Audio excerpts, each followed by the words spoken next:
একটা ভালো কোম্পানি, এটা নিঃসন্দেহে কোনো বলতে পারি, কিন্তু তারপরেও মন চাইতেছে কি আরও নতুন কিছু দেখার জন্য স্বপ্ন করতেছিলাম আর কি গত বছর আপনি অক্টোবর থেকে।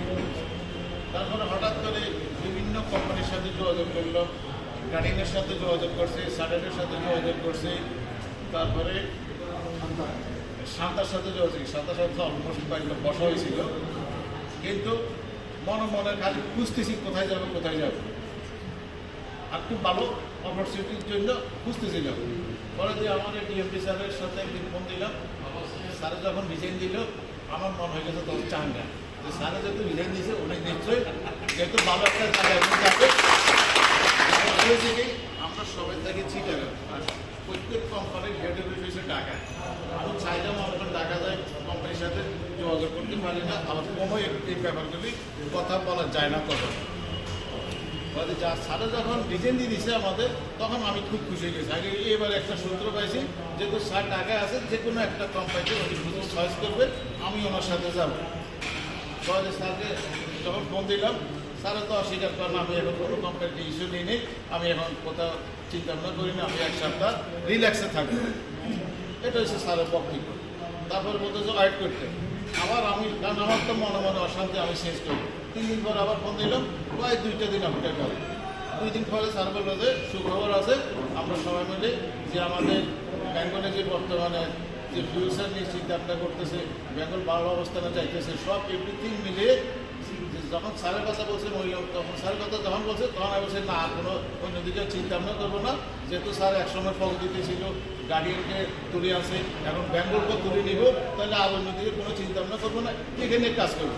তখন আমাদের ডিএমপি স্যারকে আমি বলছি, স্যার আমি তো ঢাকা চলে আসবেন, তো আপনি একা কেন আসবেন, সাথে কি আছে, আমি তো সাথে দল করে নিয়ে আসতে যাচ্ছি, কিন্তু ওনাকে একটিবার জিজ্ঞেস করে নাই এখানে সুযোগ সুবিধা একটা কি। কারণ আমি জানি উনি একটা ভালো মানের লিডার, উনি যেখানে যাবে জানা ছাড়া উনি যাবে না, মানে ওনার প্রতি একটা আমার মনে মনে একটা ট্রাস্ট ছিল, বিশ্বাস ছিল যে উনি ভালো জায়গায় যাবে। তখন আমি আমার কিছু লোকজন নিয়ে ঢাকা যাই, সাথে সাথে জয়েন করে আসি, কাজ করা শুরু করছি। গত মাসে আমরা চিটাগের যেই সবাই আমরা যারা ব্যবসা করছি, গত মাসে আমরা প্রায় 15 লক্ষ টাকা ব্যবসা করছি। ব্যবসা করছি সেটা কিন্তু আসলে কল্পনা করেনি সেটা হবে। বিশেষ করে আমার সাথে যারা আমার সাথে কাজ করছে, সহযোগিতা করছে, সবাই কাছে আমি কৃতজ্ঞ। তো এই মুহূর্তে আসলে আমাদের সময় অনেক বেশি হয়ে গেছে, সময়টা আমাদের শর্টলি করে আমরা বক্তব্য দেব। তো এই মুহূর্তে সবাই আগে বক্তব্য দেবেন আমাদের সম্মানিত বাবুল ভাই। আসেন।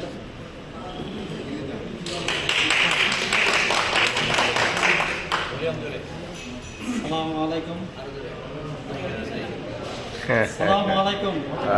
সালাম ওয়া রাহমাতুল্লাহ। সবাই ভালো আছেন? আলহামদুলিল্লাহ।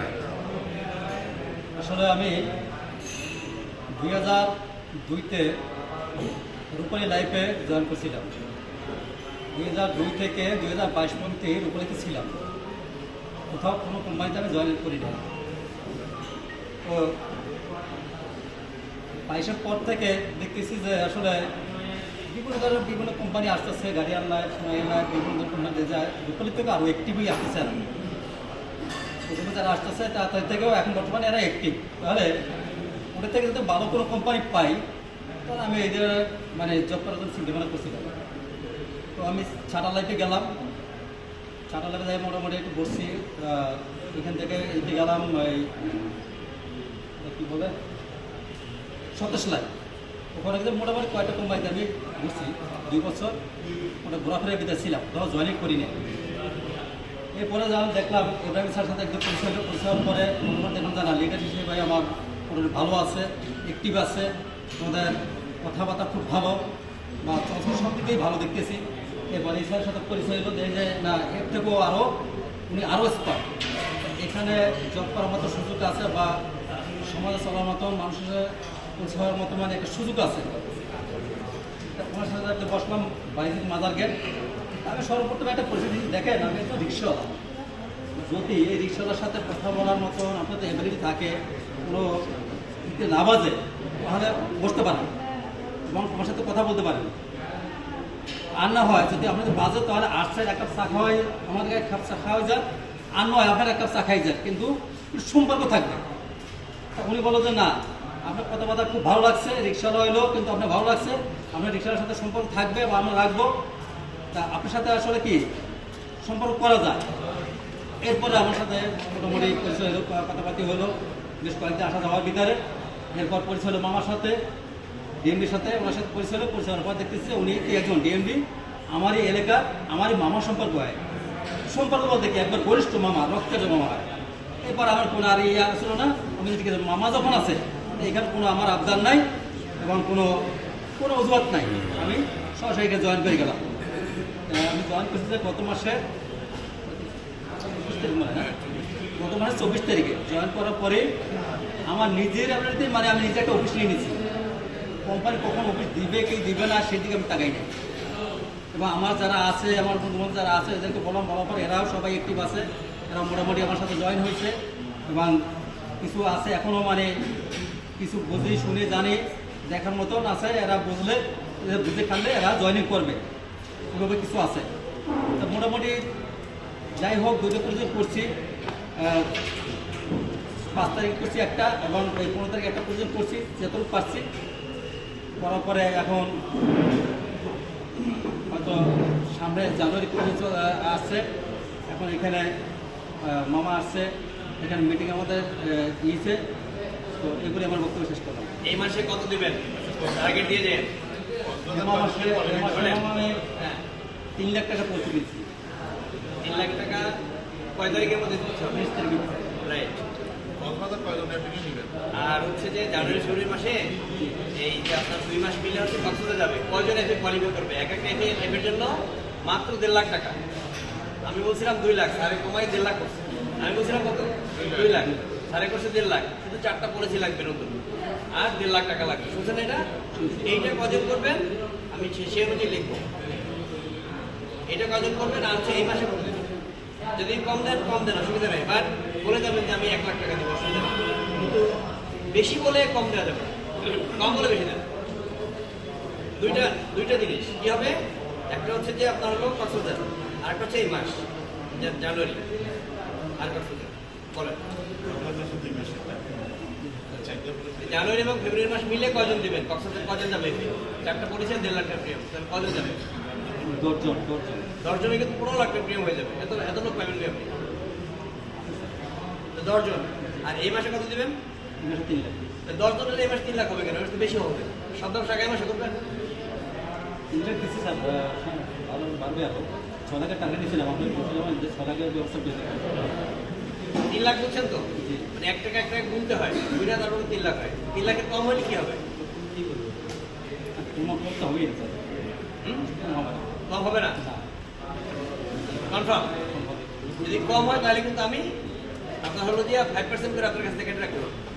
ঠিক আছে, বুঝলেন? কিন্তু ঠিক আছে। আর যদি বেশি হয় তাহলে আমার পক্ষ থেকে এক্সট্রা গিফট থাকবে। গিফট আইটেম সব দেওয়া আছে, এই 12 সালের কাছে জমা দেওয়া আছে সব। ওরা যেন হোটেলে এসে দেখে নেন, সব এক্সট্রা নিয়ে আসছে। কথা ফাইনাল? গিফট থাকবে লেখা। Thank you so much.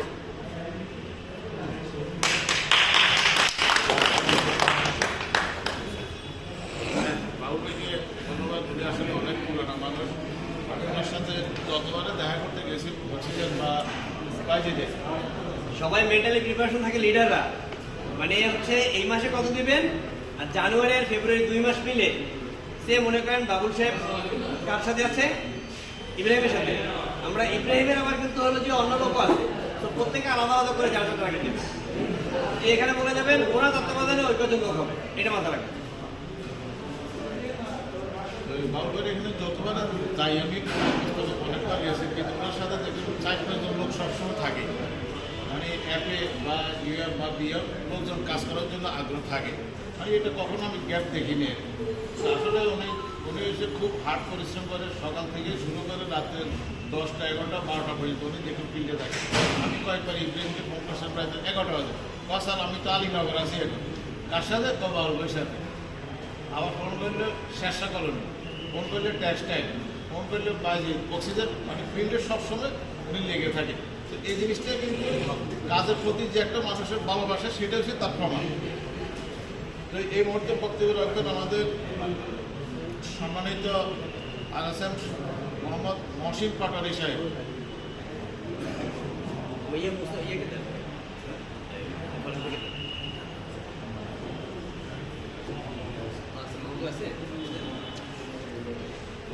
অসুবিধা নেই, অসুবিধা নেই, অসুবিধা নেই।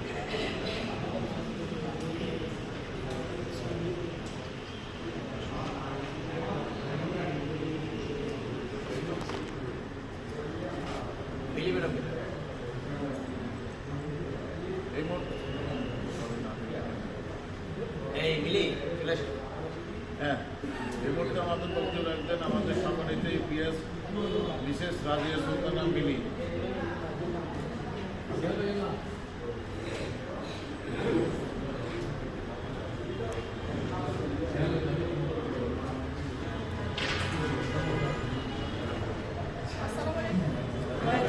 ইসলাম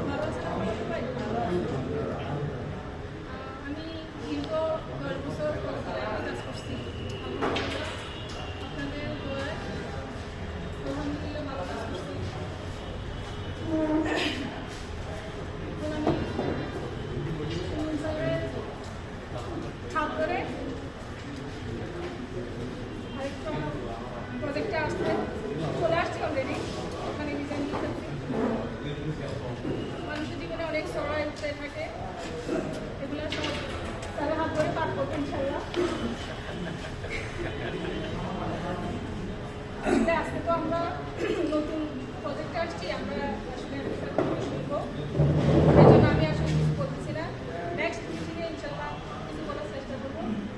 ধন্যবাদ আমাদের মাননীয় এমপি স্যার। আপনার কি লাগবে? সুযোগ কিন্তু চলে যায়। স্যার বলছে কি লাগবে বলেন, নাকি লাগবে? স্যার আমাদেরকে অলরেডি অফিস দিয়েছে, আমরা চাইবো আরেকটু বড় অফিস নেওয়ার জন্য, ওভাবে কাজ করবো ইনশাল্লাহ। তারপরে এখন তো আমাদের গাড়ি লাগবে, এটা স্যারকে অবশ্যই বলতে হবে না। স্যার নিজেও মানে মনে হচ্ছে যে খুবই অত্যাধুনিক পর্যায়ে চলার চিন্তা ভাবনা করে, সেই জন্য আমি বেশি কিছু চাইবো না। স্যার আমি চাইবো যে স্যারে দেখতে যে আমাদের কী কী প্রয়োজন, তাই না? আমরা কেন চাইবো? স্যারও চাইবে আমাদেরকে, আমরা কীভাবে কাজ করলে আমরা আবার সামনে এগোবো। কত ব্যবসা করতে চান সেটা বলেন। জি জি জি স্যার আমাদেরকে কি দেবে? আপনি কত ইনকাম করতেছেন সেটা বলেন। মিলি ম্যাডাম বলেন এই মাসে হলো দিয়া উনি কত ইনকাম করছেন এই 3 দিনে এসে, সেটা বলেন তো একটু সবাই সাহস করে। দেখি কত সাহস আছে আপনার, বলেন। একটু হাইটে থাকি না স্যার, একটু বলেন না সাহস করে। তাহলে সবাইগুলো আপনি নিজেই গাড়ি নিয়ে নেন। একটু শুধু একবার বলে দেন সবাই আপনি এই মাসে কত ইনকাম করছেন, এই যে টাকা পাইতে কোনো সমস্যা হয়েছে কি? এটা শুধু বলেন। না আপনার টাকা পাইতে সমস্যা হয়েছে কি? টাকা পাইছেন কবে? ক্লোজিং এর পরে কয়দিনের মধ্যে টাকা পাইছেন? গতকাল শুক্র শনি গেছে এই জন্য। না, আমরা তো যে ইয়ে ছিল, বিকাশ ইয়েটা ছিল, ওটা বৃহস্পতিবারে রাতে উনি পাইছি। রাতে পেয়ে গেছে। বৃহস্পতিবার রাত্রে কিছু মানে দুপুরে মনে হয় ইয়েটা জমা হয়েছে, রিসিটটা। তো ওকে হওয়ার পরে রাতে 9টার দিকে আমার কল দিছে, আপা আমার মোবাইলে কে এত টাকা পাঠাইছে। তো আমি বললাম যে আচ্ছা আমি সার্টিফিকেট জিজ্ঞেস করি, পরে বললো যে এটা এখান থেকে আসছে। আচ্ছা ম্যাডাম, আপনার কক্সবাজারে আপনার সাথে বিশাল টিম আছে। এই কক্সবাজার টিমে আপনি কতজন আপনার ফাইন্যান্সিয়াল অ্যাসেট কোয়ালিফাই করাবেন? 1.5 লাখ টাকা এবং 4টা পলিসি 2 মাসের হলো, জানুয়ারি এবং ফেব্রুয়ারি। জানুয়ারি এবং ফেব্রুয়ারি 2 মাসে 4টা পলিসি লাগবে মাত্র, বাট প্রিমিয়াম কালেক্টেড প্রিমিয়াম লাগবে, ফার্স্ট ইয়ার কালেক্টেড প্রিমিয়াম লাগবে, ওই এইচএর প্রিমিয়ামটা বাদে শিখেছি আপনাকে। তাতে হচ্ছে যে 1.5 লাখ টাকা করে কতজন লোক কোয়ালিফাই করবেন?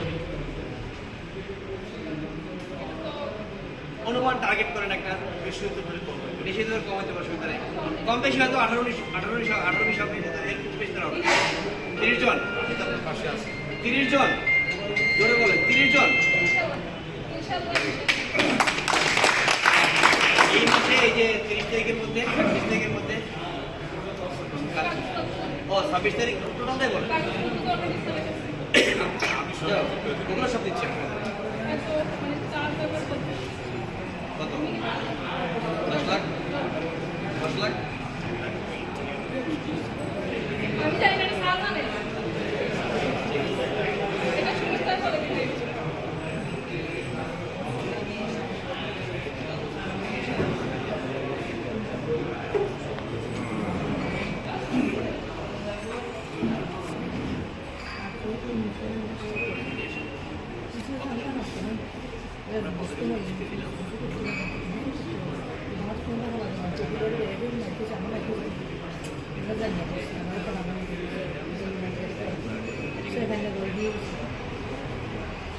টাকা বেশি জমা হয়েছে বেশি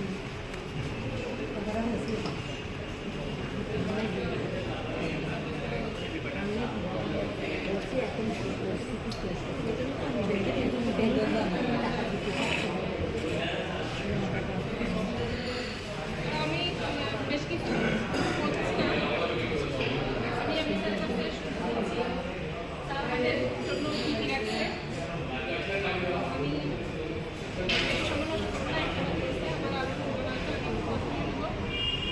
আপনারা সবাই আমার জন্য দোয়া করবেন এই পর্যায়ে আমার শেষ।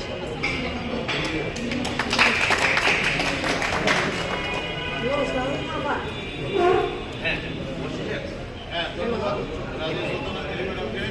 এখন আসসালামু আলাইকুম। আমি মোহাম্মদ মহসিন চৌধুরী। আমি বিগত 10 বছর নগদী লাইফ ইন্স্যুরেন্সে ছিলাম। 2025 সাল নতুন করে ব্যাঙ্গল লাইফ ইন্স্যুরেন্স মুম্বাই লিমিটেডের মধ্যে ইনশাল্লাহ জয়েন করছি। জয়েন করে ইনশাল্লাহ আমি 4 লাখ টাকা ব্যবসা দিচ্ছি শুধু 4 দিনের মাথা।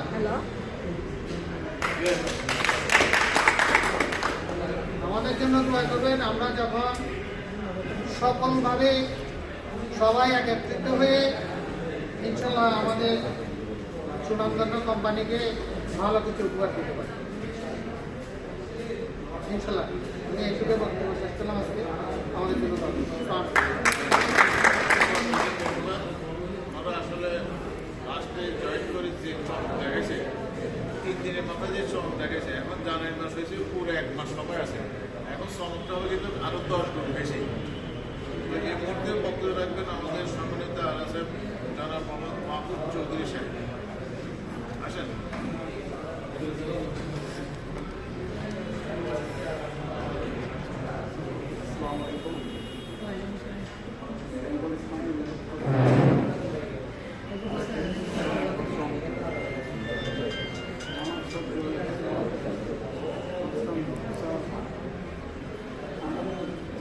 বলো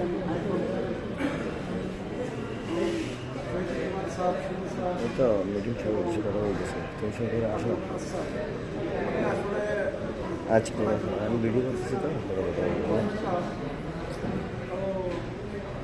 আমি কাটারবাড়ি থেকে আসলে দেশে থেকেই জানতে চাইছিলাম, কিন্তু এই স্যারের প্রেমে পড়ে আবার দেখতেছি না ভালো মানুষ এখনো ইন্স্যুরেন্স পেশে আছে।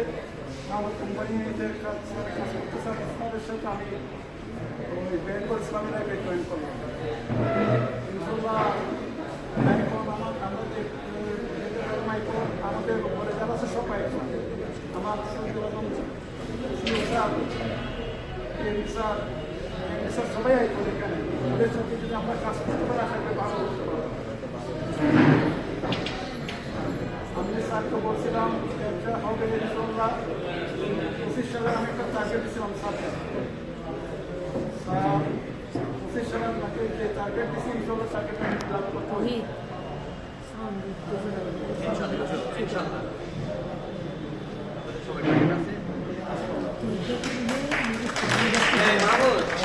কক্সবাজার আর এই মাসে কত? আর কক্সবাজার কয়জন? কক্সবাজার 4 জন। আর এই মাসে স্যার হয়তো করবো কিন্তু 4 জন ওই 4 জন নেবেন। ওকে, থ্যাংক ইউ। আমাদের সম্মানিত জনাব ইকবাল চৌধুরী সাহেব।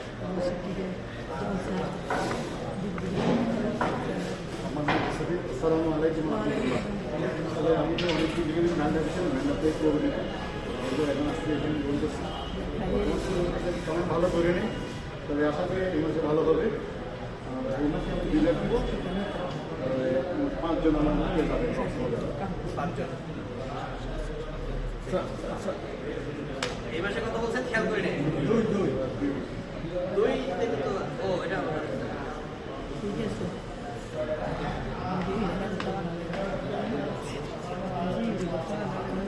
ধন্যবাদ বিপ্লব ভাইকে। উনি আসলে সবসময় কিন্তু খুব ট্রাই করে চেষ্টা করে ভালো একটা কিছু করার জন্য। তো এর সামনে উনি ভালো করবে সেটাই আমাদের সবার প্রত্যাশা। এবং এর মধ্যে বক্তব্য রাখবেন আমাদের আর নতুন ভাই জনাব মোজাফফর হোসেন ভাই।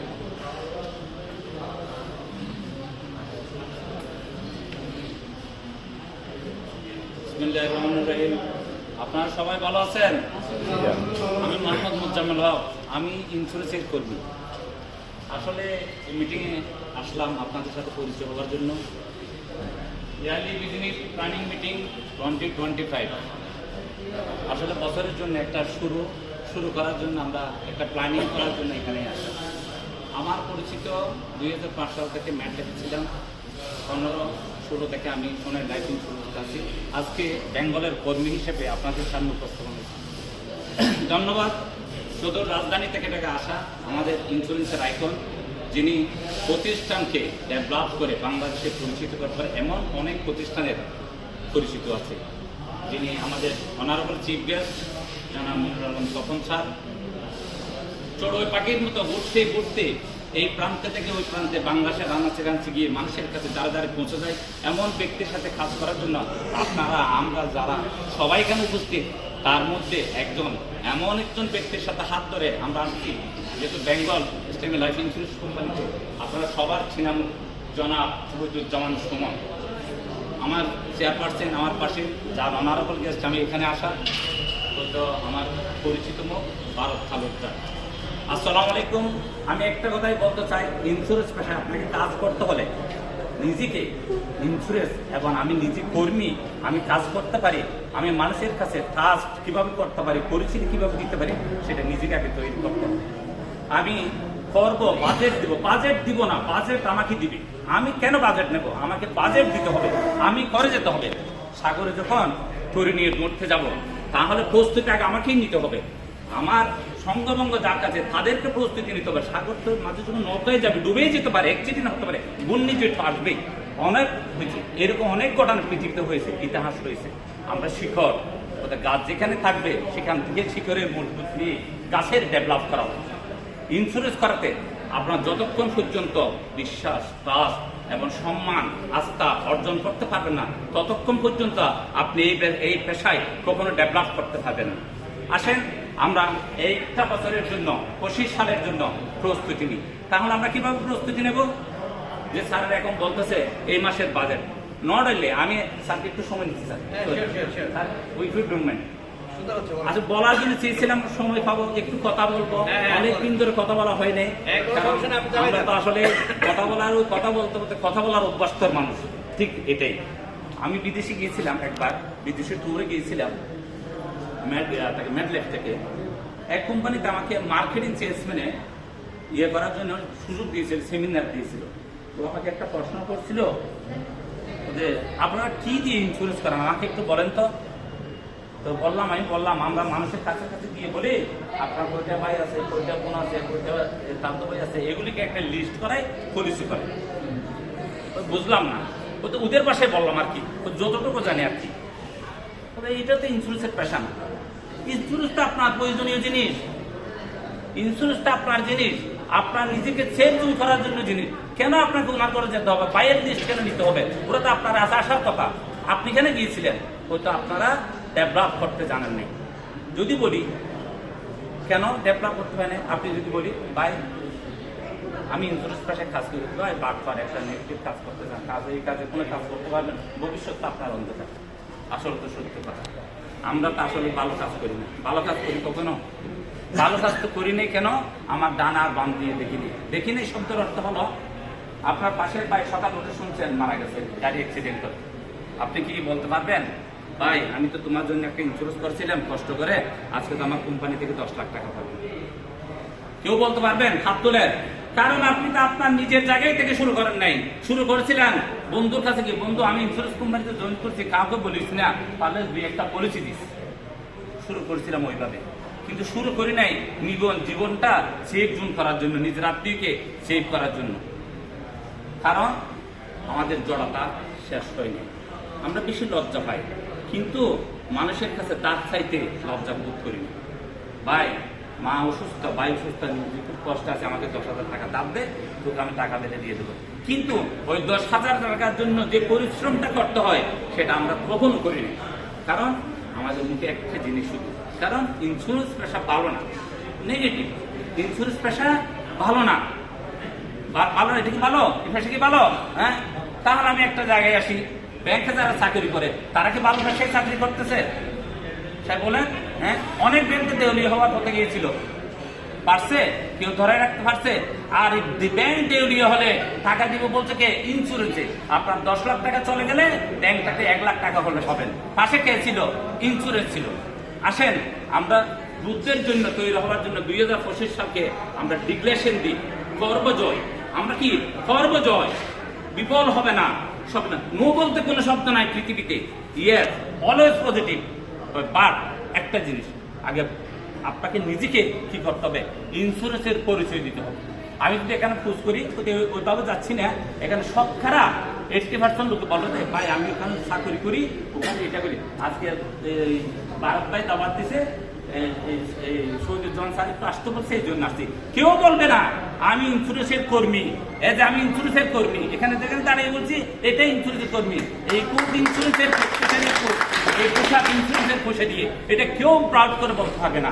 এই জায়গায় থেকে আমরা সরে দাঁড়াতে হবে। আমাদেরকে বলতে হবে আমি ইন্স্যুরেন্সের কাজ করি। গাড়িতে টাই করে যখন বাস উঠবে বলবে এটা ইন্স্যুরেন্সের কাজ করে। ভাই হ্যাঁ, ইন্স্যুরেন্সের কাজ করি, বসেন। আমি আপনার পাশে সেটা লোককে বলেন, একটা ভিজিটিং কার্ড দেন, কথা বলেন। কেন শুধু ভাইবোনেদেরকে ইন্স্যুরেন্স করতে পারবেন? আপনি হাঁটতে হাঁটতে ইন্স্যুরেন্স করবেন। আমরা পেশা শিখছি ইন্স্যুরেন্স করতে, ব্যাড লাগ থেকে অফিস থেকে শুরু করে যত দূর পর্যন্ত হাঁটার সময় থাকবে, দুপুরে লাঞ্চ করা পর্যন্ত একটা পরিচয় হলে করে ছাড়বো, একটা পরিচয় হলে করে ছাড়বো। কেন হবে না? না হবার পিছনের কাজটা কি, নেগেটিভ পজিটিভ কি, এটা আমাদেরকে আগে ডিভাইড করতে হবে, নিজেকে তৈরি করতে হবে, প্রস্তুতি নিতে হবে। কি বলি দেখেন, ওষুধ কোম্পানির লোকেরা ব্যাগ নিয়ে নিয়ে হাঁটে না, হাঁটে না। যদি বলি কি বলে, ভাই আমি ওই ইনস্ট্রাক্টরতে আর এস এম আছি, ইন্স্যুরেন্স জোনাল ম্যানেজার হিসেবে বলে না। ওরাও মেধা চেঞ্জ করে, ওরা কি করে? মেধা চেঞ্জ করে। বাট আমিও মেধা চেঞ্জ করতে যাচ্ছি, কিন্তু ওষুধ দামে মানুষ কি করে রিকভার দেয়। আর আমি আপনি মরে যাওয়ার পরে আপনাকে লাইফ সাপোর্টের মতো আপনার ওয়াইফের পাশে, আপনার ফ্যামিলির পাশে আমি প্রাউড করে চালাতে পারবো। আপনার জন্য 20 লক্ষ টাকা আমার কোম্পানি থেকে অনারিয়ান দেওয়া হবে। কোম্পানি দিতে পারবে? হ্যাঁ, ওষুধ যখন ইনসেক্টে কাজ করবে না, এসকিআর যাবে, এসকিআর কাজ করবে না, অন্য একটা ফার্মাসিউটিক্যালে যাবে। এটাই তো ডাক্তারের পাবেন পদ্ধতি আছে। হ্যাঁ, আমরা আরেকটা পেশায় কথা বলি, গিয়ে বলি কাস্টমারকে, আরেকটা পেশায় কথা বলি গিয়ে যদি ক্লেম সেটেলের কথা বললে আপনি কি কি পাবেন? আগে বলি আল্লাহ মাফ করুন। আল্লাহ কখনো কাউকে মাফ করে ছেড়ে দিয়েছে? 200 বছর হয়ে দিয়েছে, এ পর্যন্ত কেউ দেখছেন? হ্যাঁ, এই ফ্যাশন মরার কথা আগে বলেন, যে মৃত্যুর কথা বলবে না। আল্লাহ বলছে যে তুমি যখন তোমার দিন থেকে সরে যাবে, তুমি কবরস্থান দিয়ে ঘুরে আসো, তোমার বাবার বাবা পর্যন্ত কবরস্থানে শুয়ে আছে। আর তার সাথে বেশি বেশি প্রাউড ফিল করো, তুমি মেডিকেলে গিয়ে ঘুরে আসো, দেখবে মানুষের হাজার কি টাকার অভাবের জন্য ট্রিটমেন্ট করতে পারছে না। তাহলে আমি কেন বসে থাকবো? আমি তো ভালো কাজ করতে যাচ্ছি। ভাই আপনি 1,000 টাকা দিয়ে মাসে 1 বছর 10,000 টাকা দিয়ে একটা ক্লেম সেটেল করেন, আপনি মরে যাওয়ার পরে আপনার ফ্যামিলিকে আমি 2 লক্ষ টাকা দিতে পারবো। অন্তত আপনার ছেলেকে বিদেশ পাঠার জন্য, পানের দোকান করার জন্য একটা সাপোর্ট পাবেন। কিন্তু আমরা সেই জায়গায় যাই না। আমরা বলি আল্লাহ যদি মাফ করে যদি মরে যান তাহলে দেবো, বলতে আল্লাহ ভাই আমি করবো না, ভাই আমি এটা কিন্তু অনেক দূরে। আল্লাহ যদি মাফ করে মরে যাবে সেই জায়গা থেকে আমরা দূরে। আপনার বিরক্তি বোধ করছেন মনে হয়? শোনেন, আমি এই জায়গায় জন্য বলছি, আমি কর্মী বেঙ্গল লাইফ ইন্স্যুরেন্স কোম্পানিতে স্বপ্নদ্রষ্টা মানুষের সাথে স্বপ্ন দেখার জন্য আসছি। কারণ ভালো নৌকায় উঠলে, ভালো তৈরিতে উঠলে ভালো কিছু আশা করা যায়। এই জন্য অনেক কোম্পানি দেখছি, শুনছি, জানছি। ইন্স্যুরেন্স পেশায় 2005 সাল থেকে আজ পর্যন্ত ইন্স্যুরেন্স আসি।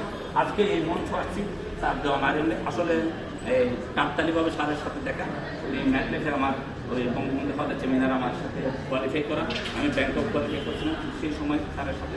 যাক, অনেক পারদর্শিতার কথা আছে। আজকে সংক্ষিপ্ত সময়ের জন্য আমি দুঃখিত, অনেক কথা বলে ফেলছি। আসি একটা কথাই স্লোগান করি, আমরা ইন্স্যুরেন্স করি, আমরা ইন্স্যুরেন্সের ম্যান, আমরা ইন্স্যুরেন্সের কর্মী। আমরা পারি, আমরা জয় করতে পারি। ভালো থাকেন, আসসালামু আলাইকুম।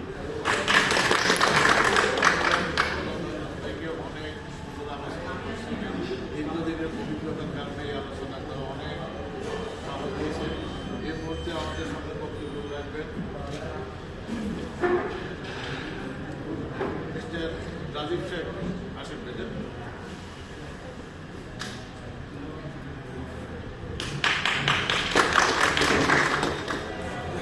সম্মানিত উপস্থিতি, আজকে বিজনেস প্ল্যানিং মিটিংয়ে আমি সবাইকে আন্তরিক শুভেচ্ছা অভিনন্দন জানাচ্ছি। আসলে আমি রাজীব বরণ চৌধুরী, আমি ইন্স্যুরেন্স থেকে আসছি। আসলে বর্তমানে ইন্স্যুরেন্সের যে প্রয়োজনীয়তা, আমাদের যে নতুন যে প্রতিষ্ঠানগুলো বর্তমানে 2014 সাল থেকে এসেছে, এর থেকে অনেক কিছু শিকার আমাদের আছে। তারপরে আমি একটা কথা বলতে চাই, একজন বিক্রেতা সে যেখানে যাক না কেন, যে কাজটাই হোক না কেন, তার যদি বিক্রির দক্ষতা থাকে, সে সব জায়গায় সফল হতে পারবে। এটা একটা বিষয়। আরেকটা বিষয় হচ্ছে, যেহেতু আজকে জানুয়ারি মাস, এটা হচ্ছে ইয়ারলি বিজনেস মিটিং, তো আমাদেরকে একটা জিনিস লক্ষ্য রাখতে হবে, এই ইয়ারলিতে আমরা কত টাকা ইনকাম করতে পারবো। আমরা যদি আজকে যদি ডিসাইড করতে পারি, মানে একটা সেমিনার থেকে ডিসাইড করতে পারি আমার 10 লক্ষ টাকা প্রয়োজন, আমরা চাইলে আজকের এইখানে বসে এই 10 লক্ষ টাকার যে প্ল্যানিংগুলো আপনাদের যারা সিনিয়র আছে, সিনিয়রদের যদি বুঝে নেবেন 10 লক্ষ টাকা ইনকাম করতে আপনাকে কী পরিমাণ শ্রম দিতে হবে, কয়টা পলিসি সেল করতে হবে। কারণ বর্তমানে আমাদের যে মার্কেট, দ্বিতীয় ঢাকার পরে হচ্ছে চট্টগ্রাম হচ্ছে আমাদের বৃহত্তর একটা রাজধানী। এই রাজধানীতে অসংখ্য ইন্স্যুরেন্সের প্রয়োজনীয়তা আছে। যেহেতু আমরা কাজ করি, আমরা বুঝতে পারি, আমরা সঠিক জায়গায় যাইতে পারি না বিধে আমরা অনেক সময় পুলিশভাবে আমরা কাজ করতে পারি না। তো সুতরাং একটা কথা মনে রাখবেন, আমাদের একটা ভাই বলছে আমরা যে ইন্স্যুরেন্স করি, এটা আমাদের মনের মধ্যে অনেকের ভয় কাজ করে। ইন্স্যুরেন্সের কথা বললে হয়তো অনেকে ঝাঁকি মারবে, কেউ কিছু বলবে কিনা, আসলে তাই না। ইন্স্যুরেন্সের প্রয়োজনীয়তা এমন প্রয়োজনীয়তা, এটা খুবই নিট। এখন বর্তমানে দেখা যাচ্ছে যে কিছু কিছু ব্যাংকে ইন্স্যুরেন্সের পলিসি চেঞ্জ করতেছে। আপনারা যদি যান দেখবেন, অর্থাৎ ব্যাংক যারা ইন্স্যুরেন্সকে আগে নেগেটিভিটি করতো, ওনারা কর্মকর্তারা কিন্তু এখন যে পলিসিগুলো সেল করতেছে। সুতরাং আপনাদেরকে দৃঢ় মনে এগিয়ে গিয়ে আপনারা যদি ভালো কাজ করতে পারেন, সব জায়গা থেকে আপনারা ভালো করতে পারবেন। এই আশা ব্যক্ত রেখে আমি সংযুক্ত করতে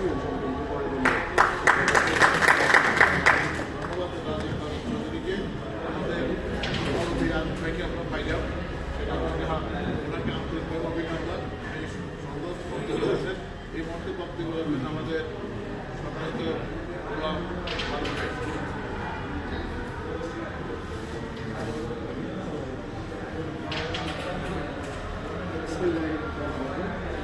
সম্মানিত চিফ গেস্ট, আমাদের special guest Shahiduzzaman Suman sir, আমাদের সভাপতি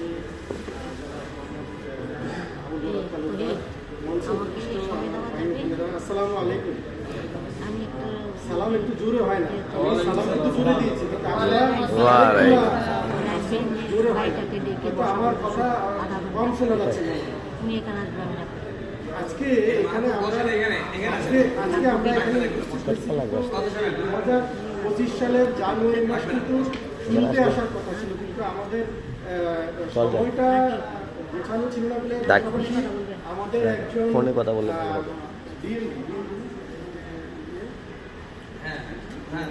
আমাদের একজন ডিএমডি দুনিয়া থেকে চলে গিয়েছে, আমাদের সবাইকে যেতে হবে। সেই কারণে আমাদের একটু টাইমিংটা হয়েছে, একটু কম হয়ে গেছে। আজকে হলো 21 তারিখ, আমরা করার কথা ছিল আরও আগে। তো সেই জন্য আমি স্যারকে, এবং স্যারও অনেক সময় বের করতে পারে না, স্যারেরও কাজ ছিল। সেই কারণে আমি স্যারকে ধন্যবাদ জানাই যে স্যার আমাদেরকে অন্ততপক্ষে এই জানুয়ারি মাসের শুরুতেই না দিতে পেরে 21 তারিখ দিতে পারছে। আমি স্যারকেও ধন্যবাদ জানাই, আমার সুমন স্যারকেও ধন্যবাদ জানাই, এবং আবু বকর তালুকদার স্যারকেও ধন্যবাদ জানাই, এবং আমার যে কলিগ যারা ভাই বোনেরা আছে, অনেকে একটু আসতে পারে নাই, অন দ্য ওয়েতে আছে, বিভিন্ন প্রোগ্রামে চলে গেছে। এই জন্য তারপরেও যে আমরা করতে পারছি, শুকরিয়া আল্লাহর কাছে, আলহামদুলিল্লাহ। আমার কিছু নতুন ফেস আসছে, ভাইয়েরা বক্তব্য রাখছে। এখন ইন্স্যুরেন্স পেশায় আসল কথা হলো কি, যে ইন্স্যুরেন্স পেশায় কাজ করতে গেলে ধরনের বড় মনের মানুষ লাগে, সবাই ইন্স্যুরেন্স পেশায় কাজ করতে পারে না। আমরা যারা আসছি, এবং তারাই, আমি মনে করি যে তারাই বরত্বের পরিচয় দিচ্ছে ইন্স্যুরেন্স পেশায়। আমার আরেকটা ভাই বলে গেছে, এখন বর্তমানে ব্যাংক ইন্স্যুরেন্স চলে আসছে। যারা ব্যাংকে, আমি সেই 2000 সাল থেকে এলআইপিতে কাজ করেছি, পাশাপাশি 2000 সালের পরে আমি 2017 সালে প্রগতিতে কাজ করেছি, এবং আমার তৃতীয় কোম্পানি হচ্ছে এখন এই সুমন স্যারের হাত ধরে, পাশাপাশি আমার বরাত ভাই, আমরা একই সাথে কলিগ ছিলাম, আরও আমার কলিগ আছে। তো এই বিষয়গুলা অনেক বিস্তারিত আলোচনা, এখন আজকে এই মঞ্চে এত বিস্তারিত আলোচনা করার সময় সুযোগ নাই বিদায় আমাদের সাথে ওইভাবে পরিচয় হয় নাই। আজকে জাস্ট এখানে যারা আছেন মঞ্চে উপবিষ্ট প্রত্যেকেই সাথে একটু অন্ততপক্ষে দেখা হয়ে গেল একটা একত্রিত হওয়ার কারণে। ইন্স্যুরেন্স পেশা সম্পর্কে আমার অনেক ভাই বলে গেছে। আমি চাই যে প্রত্যেকটা মানুষ বা প্রত্যেকটা ভাই অথবা বোন ইন্স্যুরেন্স পেশায় কাজ করতে গেলে প্রাউডলি বলবেন যে আমি ইন্স্যুরেন্স কর্মী, আমি ইন্স্যুরেন্স পেশায় কাজ করি। কারণ ইন্স্যুরেন্স পেশার প্রত্যেকটা মানুষ, আমার এই ভাই মোজাম্মেল ভাই বলে গেছে যে আমি আগে সিকিউর কিনা। এখানে আমি যদি হাত তোলার জন্য বলি, অনেকেই বলবে যে না আমার তো ইন্স্যুরেন্স নাই। আমরা এখানে যারা আছে প্রত্যেকে কিন্তু ইনস্যুরড পার্সন। এখানে যারা আছে প্রত্যেকে কিন্তু আমার মনে হয় ইনস্যুরড পার্সন। তো এই জন্য আগে নিজে খাবেন, তারপর অন্যকে বলবেন যে ভাই এই খাবারটা খুবই মজার এবং টেস্ট, আপনি খেয়ে দেখেন।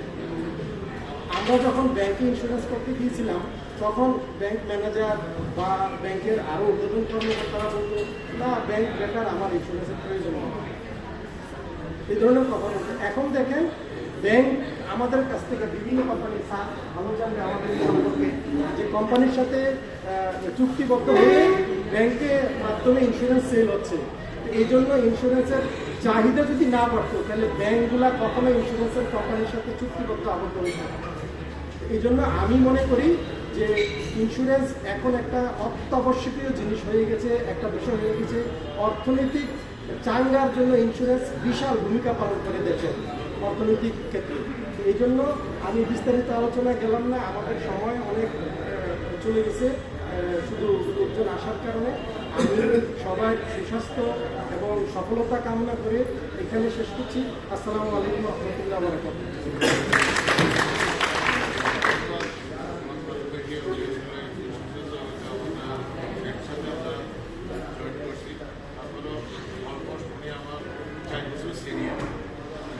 একসাথে আসছি এদিকে আপনার শুরু করছি আমার থেকে 4 বছর আগে মোটামুটি 20+ হয়েছে ওনার ইন্স্যুরেন্সের অভিনয়।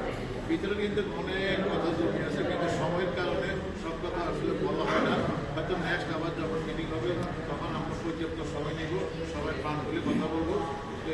এ নিয়ে আমাদের বক্তব্য রাখবেন আমাদের চট্টগ্রামের এবং পুরা বাংলাদেশের যিনি মনে করেন আইটেক প্রজেক্টকে হেড জানাব PKM শহীদুজ্জামান সুমন এখন সকলের উদ্দেশ্যে বক্তব্য রাখবেন।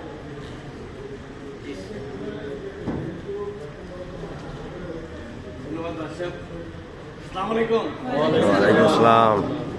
মানে মাইকের ব্যবস্থা থাকলে ভালো হতো, একটা স্পিকারের ব্যবস্থা দুটো থাকলে ভালো হতো না, কথা বলা যেত, শোনা যেত। স্যার এখন যাচ্ছে বলা আছে হ্যাঁ স্যার, ঠিকঠাক শোনা যায়? শুনতে পাচ্ছেন ক্লিয়ার? জি। সাউন্ড ভলিউম সব ঠিক আছে কিনা? আমরা যে দেখছি না অনেকে যায় লাইভে গেলে বলে না, সেটা আমরা শুনছি। আসলে আমার মনে হয় যে আমরা এই প্রথম মিটিং, এটা চট্টগ্রামে একটু বড় আকারে। এর আগে আমি যে সময়গুলোতে আসছি সেই সময়গুলোতে টুকটাক করে আপনাদের প্রত্যেকের সাথে আলাদা আলাদাভাবে বসা হয়েছে, অনেকের সাথে বসা হয় নাই। গতকালকে লাস্ট বসছি মনে হয় যে রাজীব আর মানিকের সাথে, মজার ভাইয়ের সাথে বসছি। আমরা চেষ্টা করছি সবাই কি একত্রিত হওয়ার জন্য, এবং এখন পর্যন্ত সবাই একটা গাছের নিচে আসার জন্য সবাই আগাচ্ছি, তো যাতে সেই গাছের ছায়া সবাই পাই। আর আমাদের সেই গাছের ছায়া হচ্ছে কে? আমাদের CO sir Manirul Alam Tapan sir.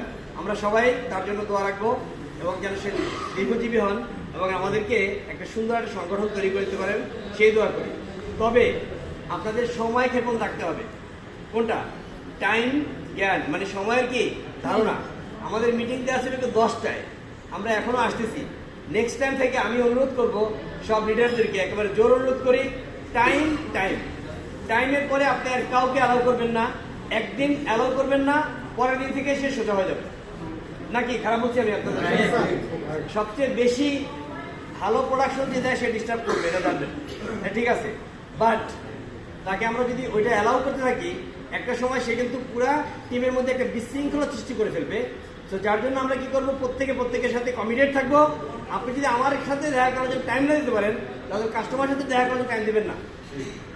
আপনি আমার সাথে যদি ব্যবহার ভালো না দিতে পারেন, আপনার ফ্যামিলির সাথে ভালো ব্যবহার দেবেন না, তাহলে আপনার আপনার মানে টাকা দিয়ে আমি করবো কি? যদি আপনার ফ্যামিলি ভালো না থাকে আর আমার কাস্টমার ভালো না থাকে, দরকার আছে কিছু?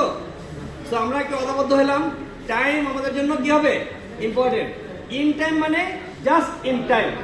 11টা মানে 11টা, কোনো এক্সকিউজ থাকবে না। 11টা 1 সেকেন্ড। আমরা সব অদাবদ্ধ হবো ইনশাল্লাহ। যাক, তো আমি আমার ছোট্ট জীবনে একটু বলি।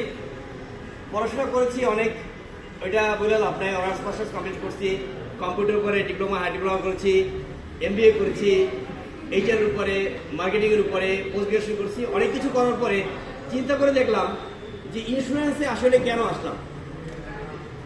অনেকে বলবেন না আপনারা, স্যার আপনি এত পড়াশোনা করে ইন্স্যুরেন্সে কেন আসছেন? আমরা 24 BCS এর আমরা অ্যাডভাইসড, মানে আমরা সুপারিশকৃত ছিলাম। সেই 2005 সালে আমাদের বন্ধু বান্ধব সবাই জয়েন করছে কোথায়? BCS cadre. একজন এখন মনে করেন হচ্ছে এডিশনাল DIG হয়ে গেছে, কেউ SP হয়ে গেছে, কেউ হচ্ছে অ্যাসোসিয়েট প্রফেসর হয়ে গেছে। বেতন পায় কত জানেন? বেতন কত? ইনকাম কত না, বেতন কত জানেন এই লেভেলের লোকজনের? কেউ জানেন না স্যার। মানে হচ্ছে যে যারা শিক্ষক আছে এদের মনে করেন 70, 72, 75 হাজার টাকা। আবার যারা এর মধ্যে গ্রেড থাকে না, কেউ প্রমোশন 2টা পাইছে, কেউ পায় নাই, এরকম সর্বোচ্চ মনে করেন হচ্ছে 93, 94, 95 হাজার টাকা।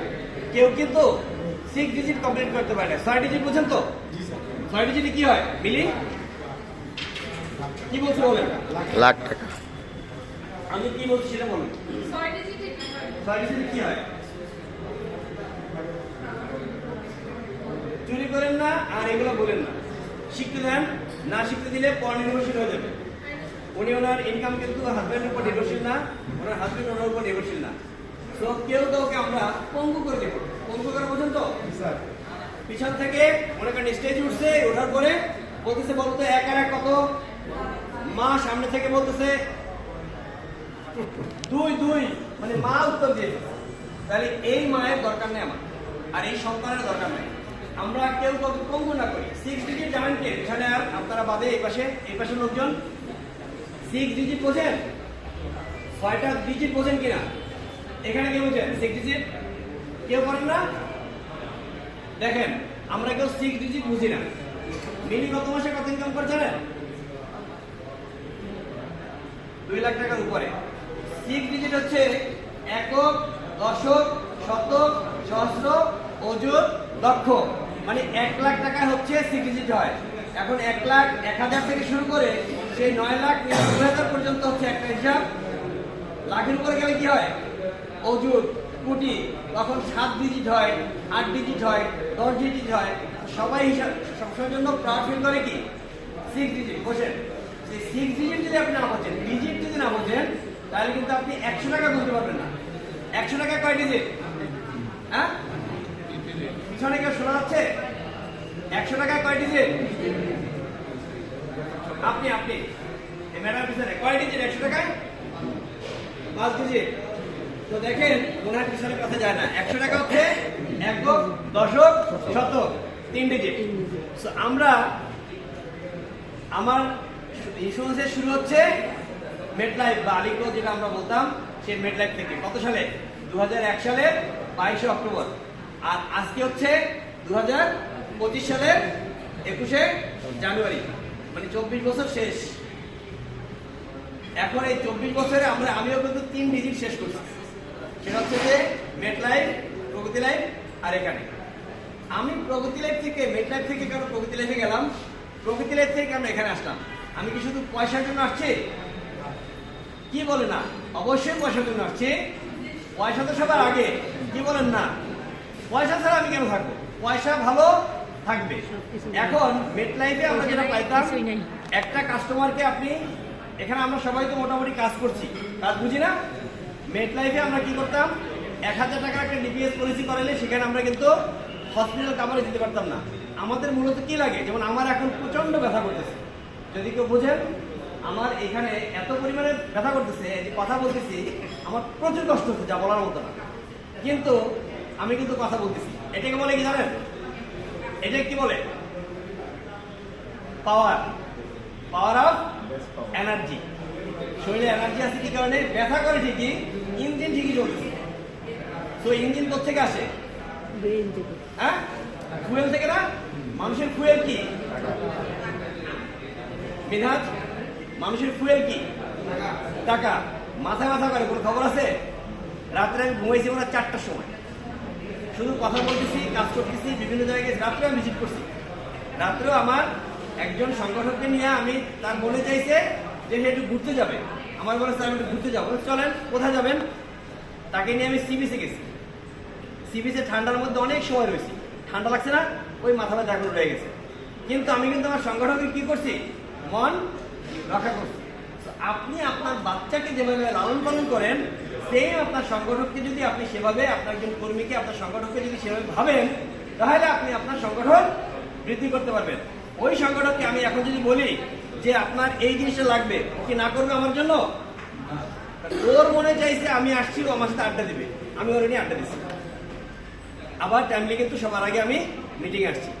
এখন মেটলাইফে আমরা কি করতাম, একটা পলিসি করলে 1000 টাকার কোনো পলিসিতে এই হসপিটাল কাভারেজ দেওয়া যেত না। আর হসপিটাল কাভারেজ হচ্ছে সর্বোচ্চ দেওয়া যেত 1500 টাকা, আর সর্বনিম্ন ছিল 250 টাকা। এখন তারা একটা বড় প্ল্যান নিয়ে আসছে, বাট সেখানে হিউজ টাকা লাগে, যেটা 70-80 হাজার টাকা। আপনি আপনার এই আশেপাশে মনে করেন ছোট দোকানদার বা বড় হোক, বা এই দোকানের মালিক হোক, বা এই কোম্পানির মালিক হোক, হস্পিটালের মালিক হোক, তাকে যদি আপনি একটা দেন, প্রোডাক্ট দেন, যে হচ্ছে দাঁড় হলো, সে বেনিফিট পাবে ডেইলি 10,000 টাকা রুম ভাড়া, কিন্তু তাকে দিতে হবে মনে করেন বছরে 80,000, 1 লাখ টাকা খালি খালি। এই প্রোডাক্ট সে কিনবে? বাঙালি আগে কি বোঝে, লাভ কত, সেই ইন্স্যুরেন্সের বেনিফিট কত, এটা বুঝে পরে। কখন বুঝতে জানেন? আস্তে আস্তে খেতে খেতে, মানে প্রথম খাওয়ার পর মানে কেমন লাগে, দেখি কেমন লাগে, তখন কিন্তু 3 লাখ খাওয়া হয়ে গেছে, সে বলতে পারছে না কেমন লাগে। এ হচ্ছে আমরা বাঙালি। সো ওই ব্লাড আমাদের মধ্যে আছে, ওটা থেকে পরিবর্তন হতে হতে একটা সময় আমরা যখন ফিল্ডে গেছি, আমি ফাইন্যান্সিয়াল অ্যাসেট থেকে কাজ শুরু করছি। কোথা থেকে? একেবারে মানুষের দরজায় গেছি, ভাই আপনি একটা ইন্স্যুরেন্স করেন। ওরা বলছে আপনার কোনো কাজ খুঁজে পান না। ওই জায়গা থেকে কাজ করে করে কিন্তু এখানে বসছি। তো অনেক দূর পরিশ্রম করে করে করে করে আস্তে আস্তে ধাপে ধাপে উঠছি। আর আপনারা হচ্ছেন যে সেই হসপিটাল কেয়ার যদি মানুষকে না দিতে পারেন, তাহলে সেখানে লাভ কি? প্রগতি লাভে ছিল কি মিনিমাম 2 লক্ষ টাকা বিমা হইতে হবে নাকি রাজে? প্রগতি লাভে আসি না, ফেস অ্যামাউন্ট 2 লাখ টাকার নিচে নাই। 2 লাখ টাকা কত দিতে হবে? সর্বোচ্চ 45,000 টাকা কি টোটাল কভারেজ। তার মধ্যে আমার হিসাব ছিল, এখন যদি 45,000 টাকা দেই, এই মাসে মনে করেন এই বছরে সে 5,000 টাকার বেনিফিট নিল, আগামী বছর আর 40,000 পাবেন, বা ওই বছর আর 40,000 পাবেন, এরকম অনেক প্যাচ ছিল। সেখানে আপনার হচ্ছে আমাদের এখানে কি আছে, 1 লাখ টাকার ডিপিএস দিবেন, 1 লাখ টাকা না 1,000 টাকা মান্থলি প্রিমিয়াম হয়ে যাবে, তার সাথেও কিন্তু আপনি মেডিকেল কাভারেজ দিতে পারবেন। এবং সেখানে 50,000 টাকা, 50,000 টাকা কি 2% হচ্ছে মিনিমাম 1,000 টাকা রুম ভাড়া। আপনি তো সেই লেভেলে যাবেন না, আপনি যাবেন কোথায়? একটা স্ট্যান্ডার্ড লেভেলে যাবেন। কাদের কাছে যাচ্ছেন? আমাদের মার্কেট যাদের হলো ভালো আছে, হ্যাঁ আমরা সব জায়গায় যাবো, বাট আমাদের মার্কেট লেভেল থাকতে হবে কি স্ট্যান্ডার্ড লেভেল। এখন আপনি 10 লাখ টাকার পলিসি দিচ্ছেন, মাসে 10,000 টাকা দিচ্ছে, ভদ্রলোক অসুস্থ হয়েছে, আপনি যাওয়ার পরে সে বলতেছে ভাই আমি তো এরকম হাসপাতালে ছিলাম, তো আমার হচ্ছে ক্লেমটা নেন, দরকার আছে এটা, আমার এখানে দরকার নেই, আমার এখানে পার্সোনাল পলিসিতেও ক্যাশলেস সার্ভিস হবে নাকি বোঝেন না আপনারা? এটা পার্সোনাল পলিসিতেও ক্যাশলেস সার্ভিস হবে। কিরকম? উনি মনে করেন প্রথম রাত 3টা বাজে, কয়টা মাথা ব্যথা করে, পেটে ব্যথা করে, অসুস্থ হয়ে গেছে, সে এখন কোথায় ডাক্তার পাবে?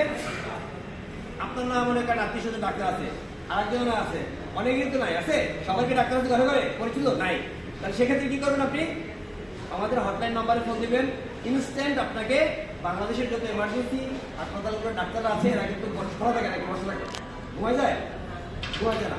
উনি আপনার ফোনটা ইন টাইমের মধ্যে ধরবে, ওই কলের মধ্যে ধরবে, ধরে আপনার কাছে সংবাদ শুনবে, শুনে বলবে আপনি কি হচ্ছে, কি অবস্থা হয়েছে। আপনার যদি বাটন মোবাইল থাকে তাহলে আপনাকে মেসেজ দিয়ে পাঠাবে, আর আপনার যদি হোয়াটসঅ্যাপ থাকে তাহলে ওই নাম্বারে আপনার একটা প্রেসক্রিপশন আকারে সুন্দর করে দিয়ে দেবে। এখন ওই সময় আমাদের বাংলাদেশে এখন কিন্তু 24/7 কি থাকে, খোলা থাকে না, মেডিসিন খোলা থাকে না।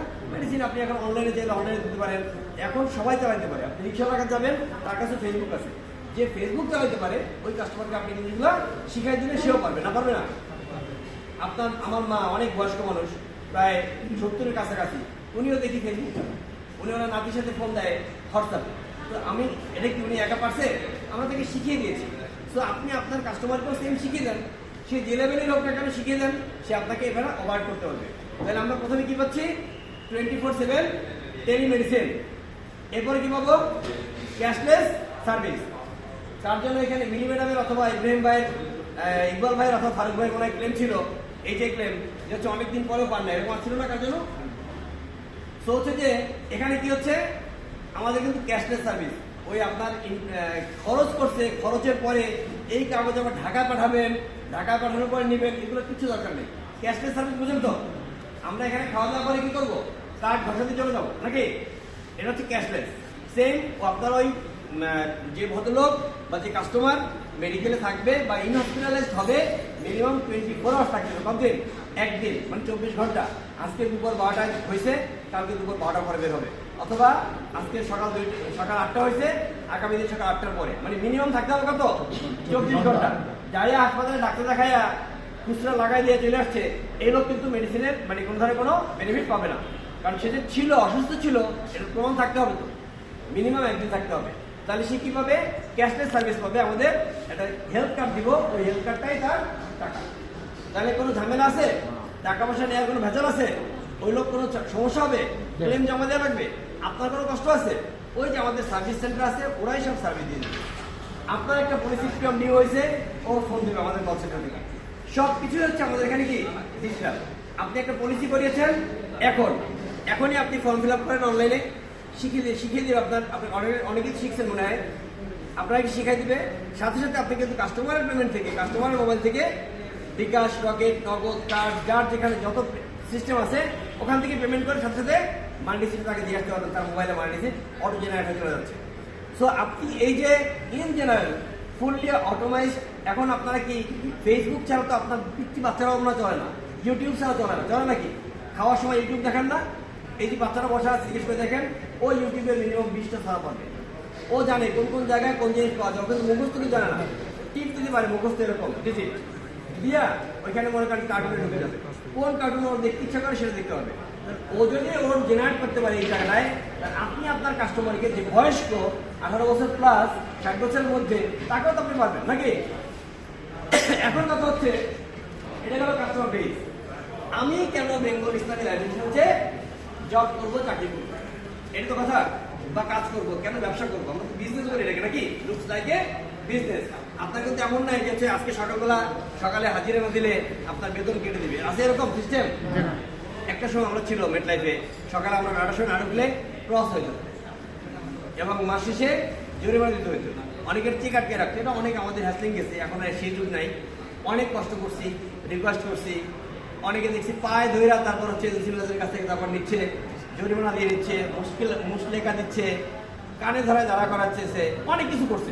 অনেক দরজা বন্ধ করে দিচ্ছে, দরজার বাইরে থেকে আমরা দাঁড়ায় রয়েছে, এরপর হচ্ছে ঢুকতে পারতেছি না, এরকম অনেক গ্যাদারিং গেছে, গ্যাঞ্জাম গেছে। এখন তো সেই যুগ নিয়ে আছে, এখন ডিজিটাল যুগ। এখন আমরা হচ্ছে কেন বেঙ্গল ইসলামী লাইব্রেরিতে জব করবো, এটা একটা প্রশ্ন আছে না? নাম্বার 1 হচ্ছে নাম কি? জোরে বলেন পিছন থেকে। এরপরে কি নাম? কোম্পানির নাম কি? নামের মধ্যেই তো বলা যায় কি কোম্পানি? ইসলামী।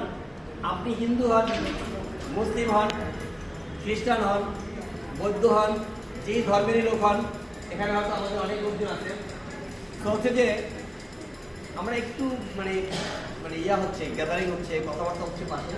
আমরা নেক্সট টাইম আশা রাখি, আমাদের এখন যে অফিসটা নিচ্ছি অফিসটা অনেক ছোট, নেক্সট টাইম আমরা অফিসও করবো এবং বড় অফিস আমরা নিচ্ছি, সেখানে করবো। তারা নিজেদের মতো করে পরিবেশ করতে পারবো, একটু বিশ্বাসভাবে এর মধ্যেই নেবেন। নামের মধ্যে আছে কি? ইসলামী। আপনি দেখবেন এখানে রাজীব আছে, এখানে ফারুক ভাই আছে, প্রত্যেকেরই মনে হয় যে হচ্ছে যে এরকম ধারণা আছে। বলে কি ভাই সুদ নাই তো, বলে না? হ্যাঁ, হিন্দু হলেও বলে, খ্রিস্টান হলেও বলে, ইন্টারেস্ট দিচ্ছে না তো। আপনি যখন ইন্স্যুরেন্স করে যাচ্ছেন তখনই ইন্টারেস্টের প্রস্তাব তোলে। ব্যাংকের টাকা রাখতেছে, টেবিলের নিচ থেকে টাকা নিচ্ছে, খারাপ কাজ করতেছে, এগুলো কিন্তু বলে না। বলে যখন ইন্স্যুরেন্স করেন যান তখন বলে ইন্টারেস্ট তো হবে না। মানে আমার হিউজ এক্সপিরিয়েন্স, আপনাদেরও আছে, আমাদেরও আছে, প্রত্যেকেরই আছে। যখনই আপনি বলবেন যে আমার হচ্ছে ইসলামী শরিয়া মোতাবেক পরিচালিত, আপনি আপনার শরিয়া বোর্ডের মেম্বারদের নাম দেখান, কারা কারা বোর্ডে আছে, কিভাবে এটা ম্যানেজ হয়, কিভাবে এটা টাকাটা উইথড্র হয়, কীভাবে টাকাটা পেমেন্ট হয়, তাহলে হচ্ছে যে আমার নামের সাথে আছে কি ইসলামী। এবং আপনি এখন দেখবেন বাংলাদেশের যত ব্যাংক আছে, কোনো ব্যাংক আছে যে ইসলামী উইংস নাই। স্ট্যান্ডার্ড চার্টার্ড ব্যাংকও আছে কি ইসলামী উইংস। সিটি ব্যাংক পাশে দেখেন ইসলামী উইংস। এই ব্যাংকে ঢুকবেন, লেখা আছে ইসলামিক ব্যাংকিং শাখা, মানে একটা উইংস আছে, একটা উপশাখা আছে, একটা আমি দেখা যায় যে হচ্ছে 5 ওয়াক্ত নামাজ পড়ি না, আমার কি দাঁড়িয়ে একটু রাখছি, হ্যাঁ, এগুলো হচ্ছে কি মানুষের, ওই যে দেখেন ইয়াং ছেলেরা অনেক আছে, এখন ইয়াং ছেলেদের এখন হচ্ছে কি দাঁড়িয়ে রাখাটা প্যাশন, রাইট? সো দেখতে সুন্দর লাগে। ঘুরে ফিরে দেখেন আল্লাহ তাআলা যেভাবে মানুষকে বানিয়েছেন, ওই তাকায় দেখেন যে হযরত সাল্লাল্লাহু আলাইহি ওয়াসাল্লাম কি করছে, দাঁড়িয়ে রাখছেন না? আমাদের এখন দাঁড়িয়ে রাখলে সুন্দর লাগে এই জন্য দাঁড়িয়ে রাখতেছি, বাট এটা যে ইসলামের প্রচলিত আছে এবং আমাদের নবী পড়ে গেছে, এটা কিন্তু মাথা নেই না, এমনি রাখতেছি, কিন্তু ওইটাই সুন্দর হয়েছে। মহিলাদের বোরকা পরে, বোরকা পরলে কি হয়, সমস্ত শরীর ঢাকা থাকে, এইটা কিন্তু এখন অনেকে প্যাশন, মানে ফ্যাশন হয়ে গেছে বোরকা পরা, কিন্তু এটা কিন্তু আসলে ওই জায়গা থেকে শুরু হয়েছে। সো আসলে দেখবেন ঘুরে ফিরে সেই আমরা সেই আল্লাহ যেভাবে আমাদেরকে তৈরি করেছেন, যে নিয়ম তৈরি করেছেন, ওইভাবে কিন্তু হচ্ছে সব কিছু। এটা কিন্তু কেউ অস্বীকার করতে হবে না, সে যে ধর্মের হন না কেন। খ্রিস্টানরাও বলছে যে হচ্ছে যে কোরআন হচ্ছে কি সবচেয়ে বড় ধর্মগ্রন্থ, যা দ্বারা সমস্ত বৈজ্ঞানিক পরিচালিত হয়। তো আপনি যখন বলবেন যে আমার বেঙ্গল ইসলামী লাইফ ইন্স্যুরেন্স হচ্ছে শরিয়া মোতাবেক পরিচালিত হয়, এবং অন্যান্য ইন্স্যুরেন্স কোম্পানিতে আমরা এখানে বিভিন্ন ইন্স্যুরেন্স কোম্পানির লোক আছি না, তারা কি জানে যে হচ্ছে যে একটা পলিসি হচ্ছে সাধারণ কত বিমা অঙ্ক মনে করেন 1 লাখ টাকা, তাহলে সে 2 বছর পর বা 3 বছর পর বা 4 বছর পর একটা পার্সিয়াল ম্যাচুরিটি আমরা বলি এসবি সার্ভাইভাল বেনিফিট পায়, সেটা ফিক্সড করে দিচ্ছি, কিন্তু এত পার্সেন্ট পায়। আর আমার এখানে কি আছে জানেন, আমার এখানে হচ্ছে আপনার একটা লোক 13 মাস টাকা দিচ্ছে, কয় মাস? 13 মাস দিচ্ছে। হ্যাঁ, আমরা কি করি, ওয়াকালা, মুদারাবা এবং তাবাররু, এই 3টা মানে অংশে ভাগ করি। কি করি, আমার কি কস্টিং যাচ্ছে, আমার কি রিস্ক কভারেজ বহন করতেছে, আমার কি সঞ্চয় হচ্ছে, এই সঞ্চয়ের টাকাগুলো যতটুকু আমার এখানে জমা হবে মুদারাবা থেকে, ওই অংশের আপনি চাইলে বিভিন্ন সময় বিভিন্ন পলিসির ক্ষেত্রে এক এক রকম ভাগ আছে, 80 থেকে শুরু করে 90% পর্যন্ত আপনি টাকা তুলে নিতে পারবেন। টাইম হতে হবে, এত অংশ পাবে, এরকম ধরনের কোনো অপশন দরকার নাই। স্যার আজকে আমাকে একটা ভালো নিউজ দিলেন যে আপনার হচ্ছে যে আমরা বলতাম না যে 2 বছর পর 25% পাবেন, 30% পাবেন, 40%, এরকম বলি না, এরকম লাগবে না। আপনার যত টাকা জমা হবে, টাকা কার? আপনার টাকা, আপনার টাকার আমার এখানে যতটুকু কস্টিং আছে, কস্টিং পর্যন্ত ম্যানেজমেন্ট কস্ট বলেন, দলিল কস্ট বলেন, কমিশন কস্ট বলেন, এটা বাদে যে টাকাটা থাকবে সেটা আস্তে আস্তে জমা জমে ভারী হয় নাকি? প্রথম বছর আপনার খরচ বেশি করে ফেলেন না, এটা আস্তে আস্তে যখন বাড়বে সে অনুযায়ী ওই টাকা 90% নিয়ে ফেলতে পারবেন, তাহলে কি আপনার টাকা কাস্টমারকে বেশি দিতে পারবেন না? হ্যাঁ, এবং এই টাকা তোলার জন্য ওই কোম্পানিতে যে দরখাস্ত করে দিতে হবে না, আমরা একটা কার্ড দিব, এটা প্রসেসিং চলতেছে, একটা কার্ড দিব, ওই কার্ড থেকেই সে ব্যাংকের যে কোনো তথ্য তুলে দেবে। অপশনটা এরকম দাঁড়াচ্ছে, এরকম প্ল্যানিং চলতেছে, হয়তো দেখা যাবে আরো 6 মাস 1 বছর সময় লেগে যাবে, কিন্তু এই অপশন চলে আসতেছে। ওই যে 2 লাখ টাকার পলিসিতে 20,000 টাকা পাবে 3 বছর গেলে, এরকম না, এরকম লাগবে না। আপনার 2 লাখ টাকা পলিসিতে মনে করেন নিয়ম হয়েছে 2,000 টাকা করে মনে করা হয়েছে, 12-24, 3-24 কত 72,000 টাকা খরচ মনে করেন, আপনি খেয়ে ফেলছেন মনে করেন 20,000 টাকা, তাই কত 50 টাকা না? এই 50-এর 90% পরিবর্তন করে তাহলে কত হয়? 5,45, জমা দিচ্ছেন কত 70, তাহলে 50% বেশি পাবেন আসে 2 বছর পর, 10% দরকার আছে। ওই হিসাব করলো, আপনি হিসাবটা এরকম ক্যালকুলেশনে অনেক ক্রিটিক্যাল করেন, তাও কিন্তু অনেক টাকা পেয়ে যায়। সো আমরা এই জিনিসগুলো টুকটাক করে 1 by 1 বুঝাবো, অসুবিধা নেই, বাট আমি একটা সামারি বললাম। তাহলে আমরা কি জানলাম যে নাম্বার 1, আমি কেন কাজ করব। বাংলাদেশের অনেক কোম্পানি এখন হচ্ছে কি সিস্টেম করছে, স্যালারি সিস্টেম করছে। আমাদের এখানে যত সহজ শর্তে, আমাদের এখানে দেখবেন, আমি জানি না এফএ ভাই কয়জন আছেন, বাট ফাইন্যান্সিয়াল অ্যাসেটদের কি হয়, কোন ধরনের বেতন দিতে আমাদের কোথাও, আমার এখানে 16,000 টাকা জমা হলে সাথে একটা নতুন পলিসি শুধু যুক্তি আছে, তাহলে 16,000 টাকা জমা দিলেও তার জন্য বেতন আছে। আর এটা স্ল্যাব যত টাকা করতে পারবে, সে মনে করেন একটা লোক একটা মনে করেন হচ্ছে যে 1 লাখ টাকা করে ফেলছে, সেও তো একটা ভালো স্যালারি পায়, 12,000 টাকা স্যালারি পায়। হ্যাঁ, 12,500 না, 500 টাকা হচ্ছে আপনার হলো মোবাইল ব্যাংকিং আদার্স, এগুলো 12,000 টাকা পায়, আবার এই 1 লাখ টাকার কমিশন পায় না? তাহলে কমিশনও পাচ্ছে, ওইটাও পাচ্ছে, আবার মোবাইল বিলও দিচ্ছে। এখানে যারা আমরা নতুন ঢুকছি, যারা পলিসি দিচ্ছি, সব মোবাইল রিচার্জ গেছে না? হ্যাঁ, গেছে না? জানে গেছে। তাহলে এই যে রিচার্জ গুলো গেছে, এগুলো কোনো কোম্পানি থেকে জীবনে পাইছেন? প্রগতিতে কাজ করছেন, মেটলাইফে কাজ করছেন, বিভিন্ন জায়গায় সিস্টেমে ভিন্ন। নিজের পকেট থেকে আর এই পয়সা খরচ করা লাগবে না। এই যে এক্সট্রাঅর্ডিনারি পয়সাগুলো আমরা পাচ্ছি, এটা কি জন্য পাচ্ছি? আমাদের টেকনিক্যাল সিস্টেম আপডেট করার কারণে, আমাদের প্ল্যানিং আপগ্রেডেশন করার জন্য, যেটা আমরা মেটলাইফে পাই নাই, যেটা প্রগতি লাইফে পাই নাই, যেটা হচ্ছে অন্য কোথাও নাই, আমরা সেটা অ্যাডভান্স মডিউলে নিয়ে আসতেছি। তো একের পরে একে আপনারা হলো যে প্রত্যেকটা জিনিস জানতে পারবেন। তাহলে আমরা দুটো জিনিস কি জানলাম? আমার ইনকামটা এখানে বেশি হবে, নাম্বার 1, নাকি? আমরা কিসের জন্য কাজ করি? মানুষের খুশি রাখার জন্য। সত্যি নিজে খুশি থাকার জন্য, প্লাস মানুষকে যেন ভালো কিছু দিতে পারি। আমরা এমন কোনো কথা ফিল্ডে বলবো না যেটা কোম্পানি থেকে প্রোভাইড করতে পারে না। এমন কোনো কথা বলবো না আপনি 1 লাখ টাকার পলিসি করলে 4 লাখ টাকা পাবেন। মিথ্যার কোনো আশ্রয় নিব না। কারণ প্রথমেই আপনি কিন্তু একটা সংগঠনে, একটা অর্গানাইজেশনে, একটা কোম্পানিতে, একটা প্রতিষ্ঠানে, একটা গ্রুপে আপনি যেখানে কাজ করতেছেন, তারা হচ্ছে ইসলামিক ব্র্যান্ডিং করতেছে। স্যারের সাথে কথা বললাম একটু আগে, স্যার আমাদের ব্যাংকার কোথায় কোথায় শুনুন। আমরা হলো যে যারা 100% ইসলামিক ব্যাংক আছে, এগুলোর সাথে আমরা যুক্ত হবো। তবে সেক্ষেত্রে আমরা উঠে রাখবো যে কিছু কনভেনশনাল কিছু ব্যাংক আছে না, যারা ইসলামী লাগায় নেয় বা কিছু মিক্স লাগাইছে, এরকম স্ট্যান্ডার্ড কিছু ব্যাংকে আমরা হয়তো বা ইমিডিয়েটলি চলে যাবো। আমি জানি না, হয়তো খুব কম সময়ের মধ্যে আমরা মনে হয় একটা চলে যেতে পারবো। তাহলে আপনি আগে সবাই সেল করতো কি? ইন্স্যুরেন্স কোম্পানির লোকজন যে ইন্স্যুরেন্স সেল করতো, এখন ইন্স্যুরেন্স সেল করে কারা? রাজীব বলে গেছে না? হ্যাঁ, কারা করে? ব্যাংক করে। ব্যাংক যখন হলো বলতেছে ইন্স্যুরেন্স করেন, তাহলে কি ইন্স্যুরেন্স খারাপ? হ্যাঁ, ব্যাংক বুঝে বলতেছে না, বুঝে বলতেছে। বাংলাদেশে হচ্ছে দুইটা সেক্টর, একটা কি ইন্স্যুরেন্স সেক্টর, একটা হচ্ছে ব্যাংক সেক্টর। দুইটাই টাকা হয়। একটা হচ্ছে হাতে হাতে টাকা গণনা করা হয়, আর একটা হচ্ছে আলাদাভাবে কি করা হয়? টাকা দেয় ঠিকই, কোথায় যায়? কাগজের মাধ্যমে যায়, বা মোবাইলের মাধ্যমে যায়, বা ব্যাংকের মাধ্যমে যায়। এই তো পার্থক্য, এর বাইরে তো অন্য কিছু নাই, আছে? এইভাবে আমরা যদি আমাদের সংগঠনকে, আপনি আপনার সংগঠনকে, আপনি আপনার কাস্টমারকে, আপনি আপনার অফিসকে আপনি ম্যানেজ করতে পারেন, তাহলে হচ্ছে আপনি সংগঠন আপনার সম্পূর্ণ সুবিধা নিতে পারবেন। তাহলে আমরা নিজেরা পেলাম তো ভালো কথা। কাস্টমারকে কি দিতে পারবো? 1,000 টাকার একটা ডিপিএস করলেও তাকে আমরা 1,000 টাকার ডিপিএস করলে তাকে আমরা কি দিতে পারবো? এই দিতে পারবো, হসপিটাল কভারেজ। তাহলে এই বেনিফিটগুলো যখন আপনি কাস্টমারকে বলবেন, তাহলে আপনার কি ইনকাম বাড়বে, সেল বাড়বে, আপনার কেউ না বলবে না, এরকম আছে কেউ? বাচ্চাকে ভালোবাসে না এরকম লোক কজন আছেন এখানে?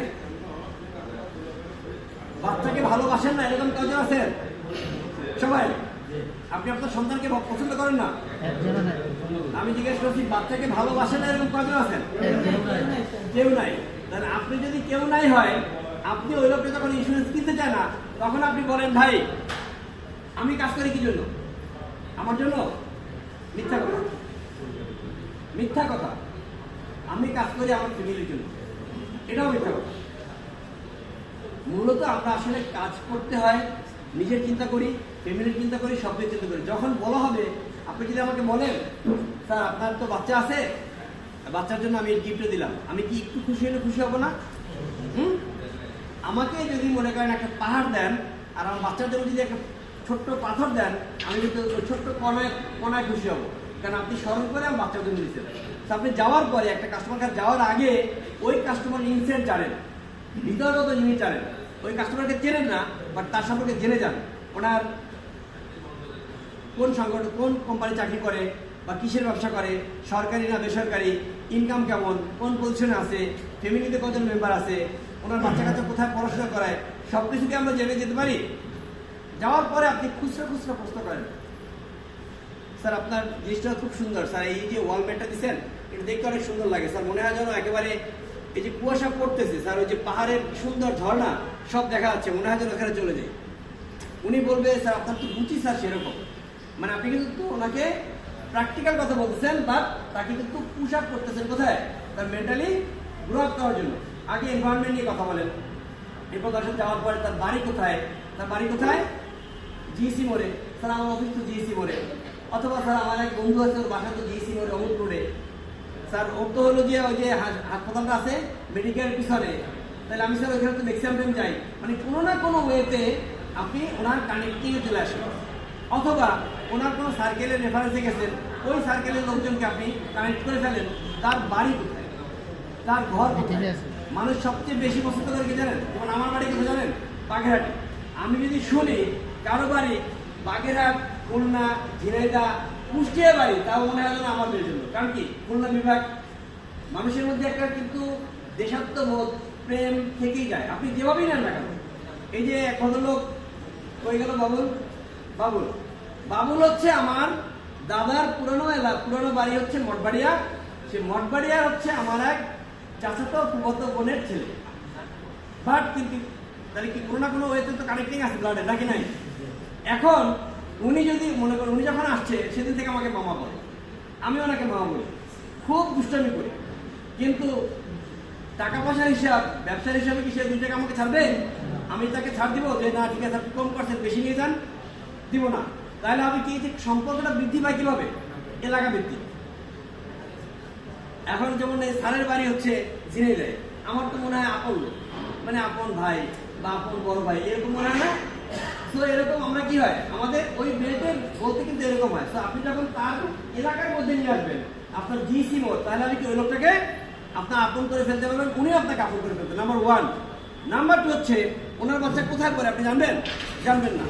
বিভিন্ন কথায় কথায় দেখবেন যে ওনার বাচ্চা কাটা 2টা, একটা বাচ্চা দিচ্ছে কোথায়? অমুক ইংলিশ মিডিয়াম স্কুলে। স্যার তাহলে ও কি স্কুলের গাড়ি দেখবেন? না না, আপনার ইয়ে আছে, গাড়ি আছে, গাড়ি চলে যায়।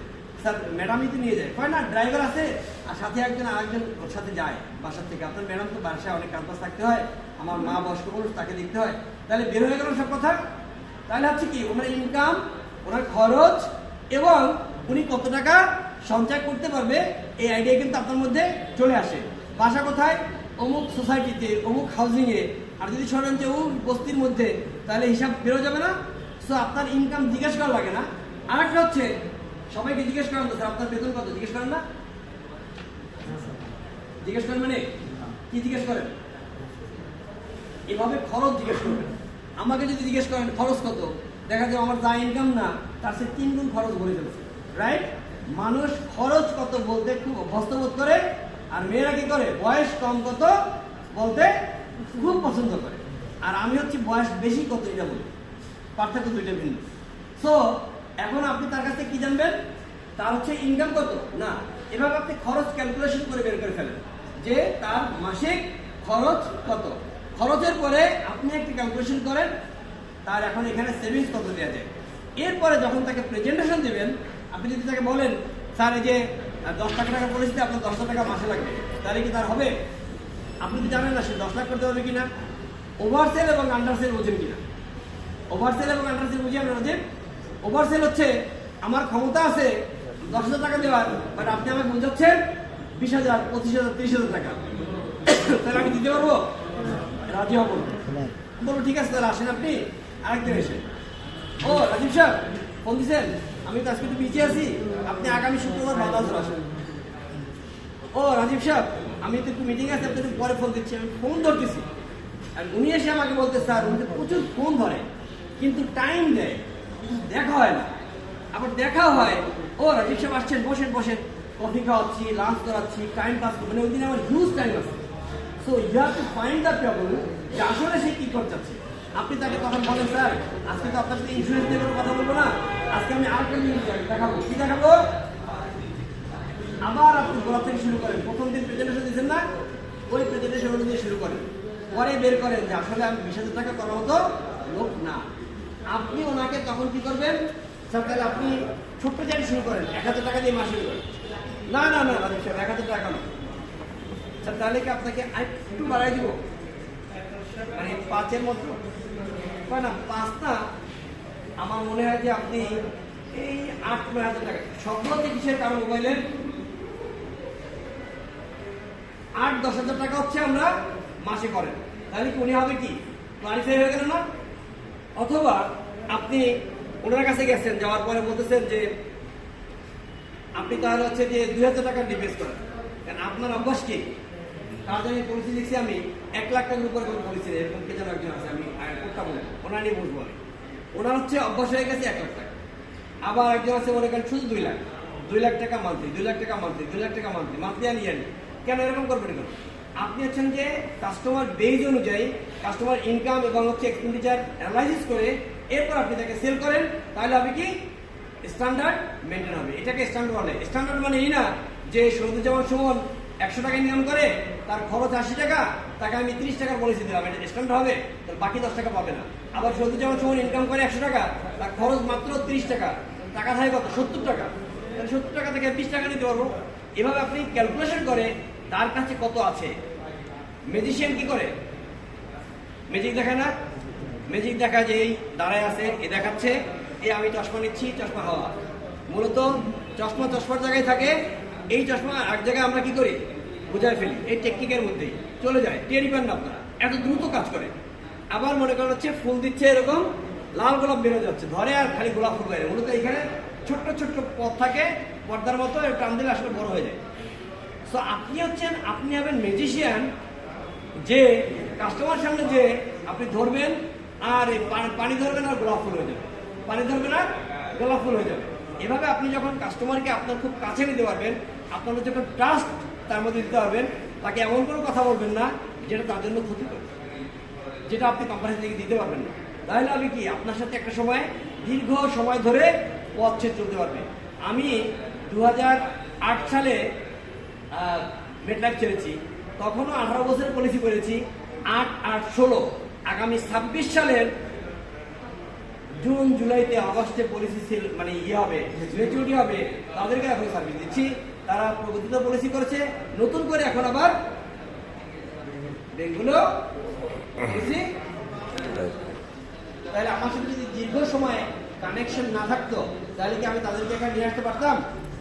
সো আপনি এটাকে আমরা কি করবো তাহলে সামারি করে ফেলি। আমরা নাম্বার 1, ইন টাইম আমরা আমাদের কাজে আসবো। প্রথম এটা নিয়ে শুরু করছিলাম, যে কোনো কাজে যাবো ইন টাইমে। আপনি একটা বিজনেস বাট এটা যদি মনে করেন তাহলে শুয়ে যায়, সন্ধ্যায় যায়, দুপুরে যায়, বিকেলে যায়, অলওয়েজ ট্রাই করবেন অফিস সকালে এসে আপনার স্যারকে বা বসকে আপনি একটা প্রেজেন্টেশন দিবেন, তার কাছ থেকে কাজ বুঝে নেবেন। আজকে কি কাজ ছিল, গতকাল রাত্রে যেটা পকেটে আপনার আছে টোকেন, সেই টোকেন অনুযায়ী মুভ করে থাকেন, টাইমলি খাওয়া দাওয়া করেন, সময় মতো বাসা চলে যান, ফ্যামিলিকে সময় দেন। নাম্বার 1। নাম্বার 2 হচ্ছে আপনি যাকে যেটা বুঝাবেন সেটা হচ্ছে সঠিকভাবে বুঝাবেন। নাম্বার 3 হচ্ছে আপনার সারা মাসে খরচ কত, খরচ অনুযায়ী ইনকাম করবেন। আপনার যদি ইনকাম না থাকে তাহলে খরচ করতে পারবেন? তাহলে আপনি আগে কি করবেন? সবাই কি করে? বেতন কত? 70,000, খরচ করে কত? 75,000, তাই না? আর আপনার এখানে উনি যদি চিন্তা করে যে এই মাসে 1 লাখ টাকা খরচ করতে পারবে, মানে উনি কি করতে হবে? ধার করতে হবে, ক্রেডিট কার্ড নিতে হবে, লোন নিতে হবে, ভাইয়ের কাছে চাইতে হবে, বোনের কাছে চাইতে হবে। বাট আপনার কাছে কি চাওয়া লাগবে? আপনাদের কি উপায় আছে? আপনার এই মাসে লাগবে কত? 3 লাখ। কালকে আমার মেয়ের স্টেটমেন্ট পাঠিয়ে দিয়েছে, তার এই মাসে সেমিস্টার ফি দিতে হবে 4 লাখ টাকা প্লাস। এই মাসে সেমিস্টার ফি প্রতি কোয়ার্টারে, মাসে বিভিন্ন সময় দিতে হয়। তার 100 টাকা আমাকে দিতে হবে, ওই সেমিস্টার ফির বাইরে আরো 100 টাকা দিতে হবে, 4 লাখের উপরে। আমার মাথায় কি একটা বাস করা উচিত না? আমি স্যার সমস্যা, আপনি ভাবিয়ে বললাম যে সমস্যা নাই, আমি ফান্ড ট্রান্সফার করে দিচ্ছি, ও তুমি হলো কালকে যেয়ে জমা দিয়ে এসো, ওর অ্যাকাউন্টে চলে যাবে। সহজ হলো কিনা? আমার কি ইনকাম করার জন্য কারো কাছে ধার চাইতে হবে ওই টাকা দেওয়ার জন্য? ব্যাংকে টাকা লাগবে না। আমার এখন টার্গেট হয়ে গেছে কি, আমার যদি মাসে ইনকাম থাকে 10 লাখ টাকা, তাহলে আমার এই 4 লাখ টাকা কি করতে হবে? এক্সট্রা ইনকাম করতে হবে। 4 লাখ টাকা সেল করতে কত টাকা লাগে? কত টাকা ইনকাম মানে জমা দেওয়া লাগে বলো তো? অল্প টাকা দিলে একটা কাস্টমার ব্যাপার না আমার কাছে। আমি এখন যদি ফোন দিই তাহলে দেখা যাবে এরকম 10টা কাস্টমার আমার হাজির হয়ে গেছে, যারা অনলাইনে গেটওয়েতে সব পেমেন্ট দিয়ে দিচ্ছে। সো আপনার এরকম হচ্ছে যে একটা বেস তৈরি করতে হবে, ভয় পাওয়া যাবে না। কেউ অসুস্থ হয়েছে সব কিছু পাবেন, মানে টাকা লাগবে টাকা পাবেন। গোল সেট করেন আপনি, আপনার খরচ কত, আপনার খরচ অনুযায়ী ইনকাম করেন, কোনো সমস্যা নাই। এক্সট্রা সেভিংস করেন, যত বেশি সেভিংস করবেন তত আপনার বাড়বে। তাহলে আমরা এখানে কি পাবো? আমাদের নিজেদের মধ্যে একটা স্বাবলম্বিতা পাবো এবং স্বাবলম্বী হবে প্রত্যেকটা লোক। মিনিমামের এখানে এমন মেয়েরা আছে যারা মাসে 30-40 হাজার ইনকাম করে, 50 হাজার ইনকাম করে। গত মাসে এরকম 2জন না 3জন আছে যারা ভালো ভালো ইনকাম করছে। তাহলে আমরা যদি ইনকামটা ধরা দিতে পারি, শিখাই দিতে পারি, আপনি এটা করলে ইনকাম করবেন, এটা করলে আপনার কাছে টাকা আসবে, তাহলে কি আমার খুব কষ্ট হবে ওনাকে কাজ করানোর জন্য? আমার কি বলা লাগবে মাহফুজ আপনি মোবাইল টিপবেন না, আপনি হলো যে অমুক জায়গায় যান, মিলি আপনি এত কথা বলেন না, আপনি হলো যে অমুকের সাথে কথা বলেন, ভালো লাগবে আমার। মিলি নিজের থেকেই হলো যে কি করবে, ফিল্ডে কাজ করবে এবং সেই সংগঠন রেডি করবে। সর্বশেষ আপনাদের চিটাগাং টিমকে সার্বজনীনভাবে এখানে মনে হয় যে মারমাওয়ার আসে না, আরও 2টা টিম আশা করছিল স্যার, বান্দরবন এবং খাগড়াছড়ি থেকে। ওরা মনে হয় টাইমিংয়ের কারণে, বন্ধুদের কারণে আসতে সাহস পায় না। আমাদের 2টা বাজবে, তো আমি বলছিলাম আমার সাথে কথা হচ্ছিল আসবে, এমনি আসলে দেখা করেন, স্যারের সাথে দেখা করবেন, অসুবিধা নেই। তো আপনাদের সবাইকে ধন্যবাদ। আপনারা প্রায় 15 লাখ টাকার মধ্যেই দিচ্ছেন। ক্রেডিট পেয়ে মনে হয় যে 14,60,000 সামথিং হয়েছে, বাট এমনিতে হয়েছে 14,76,000 না সামথিং, তার মানে প্রায় 15 লাখ টাকা। আপনাদের এখানে সার্বজনীনভাবে আমরা একটা গাড়ি দিয়ে যাব। সেই গাড়িটা হচ্ছে সবাই সবার মতো করে ইউজ করবেন, তবে প্রায়োরিটি বেস। কীরকম? আপনার যদি প্রোগ্রাম থাকে, যেই প্রোগ্রামগুলোতে বারাত সাহেব যাবে, ভালো প্রোগ্রাম, বড় প্রোগ্রাম, এবং হচ্ছে যদি ওই যে খুচরা 10 টাকা আনার জন্য বারাত সাহেবের কাছে গাড়িটা চান আর বারাত সাহেব গাড়িটা দেয় আর সেই গাড়িটা নিয়ে নষ্ট হয়, তাহলে সমস্যা হবে। ওই জায়গায় যাবেন যেখানে হচ্ছে বারাত সাহেব যাবে। বারাত সাহেব যখন যাবে তখন তার সাথে আপনারা এটা ইউজ করতে পারবেন। এর বাইরে যদি চিন্তা করেন যে আমি একটু নিয়ে ঘুরি, আমার বউ একটু যাইবে অমুক জায়গায়, এগুলো কিন্তু না। এটা কোম্পানির গাড়ি, কোম্পানির কাজ ইউজ হবে এবং ভালো সেলস প্রেজেন্টেশনে, অথবা আপনি টিম লিডার, আপনার ওই টিম এখান থেকে মনে করেন সে বান্দরবন যাবে, উনি সাথে যাবে, উনি যে সেখানে মিটিং করবে, খরচপাতি সব উনি দেবেন, কোনো সমস্যা নেই। আপনার পকেট থেকে খরচ দেওয়া লাগে নাকি যাওয়ার সময়? মাহবুজ বিল দেখে বাড়াতে তো শেষ। তাহলে হচ্ছে যে টিম লিডিং দেওয়ার জন্য সে তো বেস্ট, ইনশাল্লাহ। তাহলে এভাবে আমরা যদি কাজ করি, আপনাদের সবচেয়ে বড় সৌভাগ্য হচ্ছে স্যার, আমার সিও স্যার আজিম স্যার আমাকে বলতেন, সুমন, যেখানে যেখানে মেটলাইফের অফিস আছে তার পাশের বিল্ডিং এ তুমি অফিস নাও। স্যার আমার গায়ের পশম কাটা শিখতে গেছে, আমার স্যারের ফোন দিয়ে বলতে ইচ্ছা করে, স্যার আপনার প্রগতি লাইফের সাইনবোর্ডটা শুধু উল্টাইয়া আমি বেঙ্গলে সাইনবোর্ড দিয়ে দিলাম। সবাই বলে আলহামদুলিল্লাহ, আলহামদুলিল্লাহ। এর চেয়ে বড় কোনো মানে সাকসেস আমার আছে? স্যার আমার সত্যি সত্যি দেখেন, স্যার আমার গায়ের পশম সব কাটা দিয়ে গেছে। মানে স্যার বলতেন কি, বুঝছে তো আপনার, বোঝা যায় না? আমরা তো মেটলাইফে ছিলাম আলিকতে, মেটলাইফ থেকে বলতে স্যার বলতেন যে মেটলাইফের পাশের বিল্ডিং এ সুমন অফিস নেন প্রগতি লাইফের।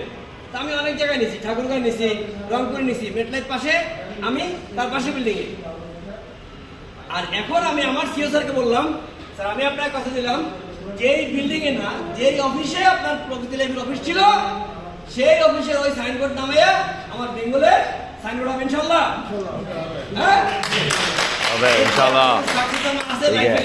আমার সবচেয়ে বড় সাকসেস হচ্ছে মিনিট যে অফিসটাতে প্রগতি লাইফ ছিল, সেখানে 1 তারিখেই বেঙ্গলে সাইনবোর্ড সুন্দর চলবে, দরজা একবার সুন্দর করে দেবেন, লাইটিং করবেন, বড় করে দেবেন, লাগে পুরো বিল্ডিং জুড়ে সাইনবোর্ড দেবেন, তবু দেখবো যে হচ্ছে এখানে জমে।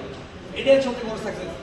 আগামী মিটিংয়ে আমরা ইনশাল্লাহ আপনাদের এখান থেকে যারা যারা ভালো করবেন, আমি বলবো যে হচ্ছে এই প্রিমিয়াম দিলে আমরা তাদেরকে ঢাকায় বসে আমাদের আর একটা প্ল্যান করবো, এবং আপনারা যাবেন এরকম বিকালে যে রাত্রে ঢাকা থাকবেন হোটেলে, সকাল সুন্দর আরামসে বৈশা মিটিং করে সন্ধ্যার দিকে চলে আসবেন, এসে বাসায় ঘুমাবেন।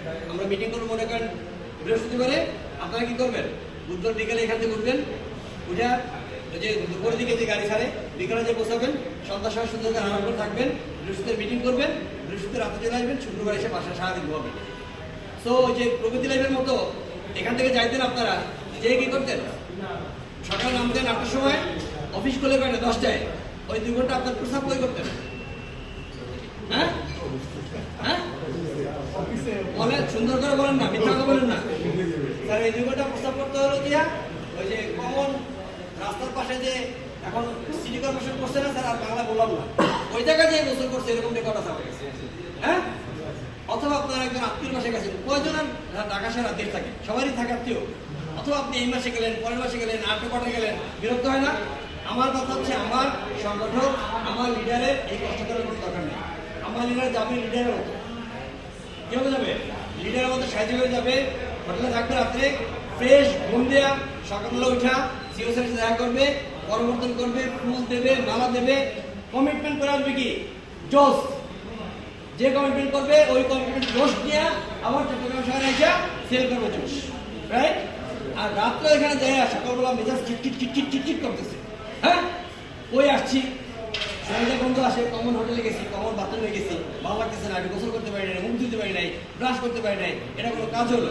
আমার এখানে প্রত্যেকটা লোকের কাছে আমার বলতেন, আমি এদের কি করছি কতবার নিয়ে 3 দিন রাখছি ঢাকা শহরে, 3 দিন 3 রাত্র রাইখা সুন্দর করে বাসের টিকিট যার যেরকম আছে সে অনুযায়ী বিল দিচ্ছি। নাকি ভুল আছে কোনো? মিথ্যা আছে কোনো? অশান্তি হয়েছে কোনো? খাওয়া দাওয়া থাকা খাওয়ার আমার কথা হচ্ছে আপনারা আপনার ইনকাম আপনি করবেন, আপনার খরচ আপনি করবেন। আমি একটা প্ল্যাটফর্ম মাত্র, আমি বেঙ্গল ইসলামী লাইফ ইন্স্যুরেন্সের একটা প্ল্যাটফর্মকে আমি ইউজ করতেছি, আমি আপনার একটা প্ল্যাটফর্ম, আমরা সবাই মিলে বেঙ্গল ইসলামী লাইফ ইন্স্যুরেন্সের প্ল্যাটফর্ম ইউজ করতেছি। আপনার ইনকাম আপনি করবেন, আপনার খরচ আপনি করবেন। বাট আমাকে কি রাখা হয়েছে? অর্গানাইজ করার জন্য। বাড়াতে কেন রাখা হয়েছে? অর্গানাইজ করার জন্য। আপনাকে কেন রাখা হয়েছে? আপনার অর্গানাইজ করার জন্য। সো আপনি যত বেশি ভালো দিবেন তত আপনাকে সেলুট, খারাপ দিলে আমরা সেলুট খারাপ করবো না। বাট আপনাকে ডেভেলপ করার জন্য আমরা কীভাবে করতে হয় আপনি আমার সাথে বসবেন, বলবেন স্যার আমার এই সমস্যা আছে, আমি আসলে কাস্টমার কাছে যে কাস্টমার আমাকে কথা শুনে টাইম দিয়ে ঘুরাচ্ছে, you have to discuss with us everyone. আপনি আপনার সংগঠন হেডকে বলেন, আমাকে বলেন, আমি প্রোগ্রাম দেবো, সমস্যা। তবে প্রায়োরিটি বেস আমাকে নিয়ে মনে করেন 1 লাখ টাকার পরিস্থিতি 2 লাখ 4 লাখ 5 লাখ টাকা নিয়ে না। এই যেমন আজকে এক ভদ্রলোকের সাথে কথা হয়েছে, ওখানে 100-250 লোকের মতো স্যার আছে। আমরা স্যার এখানে ওই যে গ্রুপ ইন্স্যুরেন্সের প্ল্যান করছেন, তো আপনি ওই যে অন্য শিখে যেরকম দিচ্ছি ওরকম যেতে পারছি পার্সোনাল পরিস্থিতি দেবো, যারা যদি ওরকম দেওয়া যায় 250 পরিস্থিতি আসবে এক থেকে একটা প্রোগ্রামে। এরকম ভালো জায়গায় নিয়ে যান, বড় গ্রুপ ইন্স্যুরেন্স নিয়ে যান। টাকা কেন দেবে না? আর আমি তো টাকার মানুষ, আমাকে সবাই ভয় পায়। ভয় পায় কেন জানেন? সুমন সাহেব আসছে ও আপনার স্যার আসছে, তাহলে মানে আমি কিছু বলি না, আমি যে হিসাবটি ভাই আপনার এত টাকা আসছে দিয়ে দেয়, আমি জানি না কারণ কি বুঝে। ঢাকাতে আমি অনেক প্রোগ্রাম করি ওদের সাথে, বলে স্যার আপনি কথা নতুন কিছু না বললে পুরান কিছু বলতে পারেন না, পুরান কি আপনার সাথে প্রোগ্রামে লাভ নাই। কি লাভ নাই? আপনি মোজামেল সাহেব বুঝেছেন একই স্টাইলে, এই ইকবাল ভাইকে বুঝেছেন একই স্টাইলে, ফারুক সাহেব একই স্টাইলে, মাহবুব সাহেব, কোথাও তো কারোর সাথে কোনো মিল নেই। আমি দুনিয়ায় কারো চেয়ার সাথে কোনো মিল আছে নাকি? তাহলে আমার স্টাইলে মিল থাকবে না, স্টাইল এক এক সময় এক একটা হবে।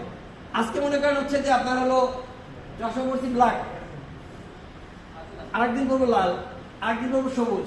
আপনি আপনার স্টাইল যদি চেঞ্জ না করেন তাহলে কাস্টমার আপনাকে মানে কেন ইয়া করবে? রবির দেখছেন ডিজাইন কিভাবে করে?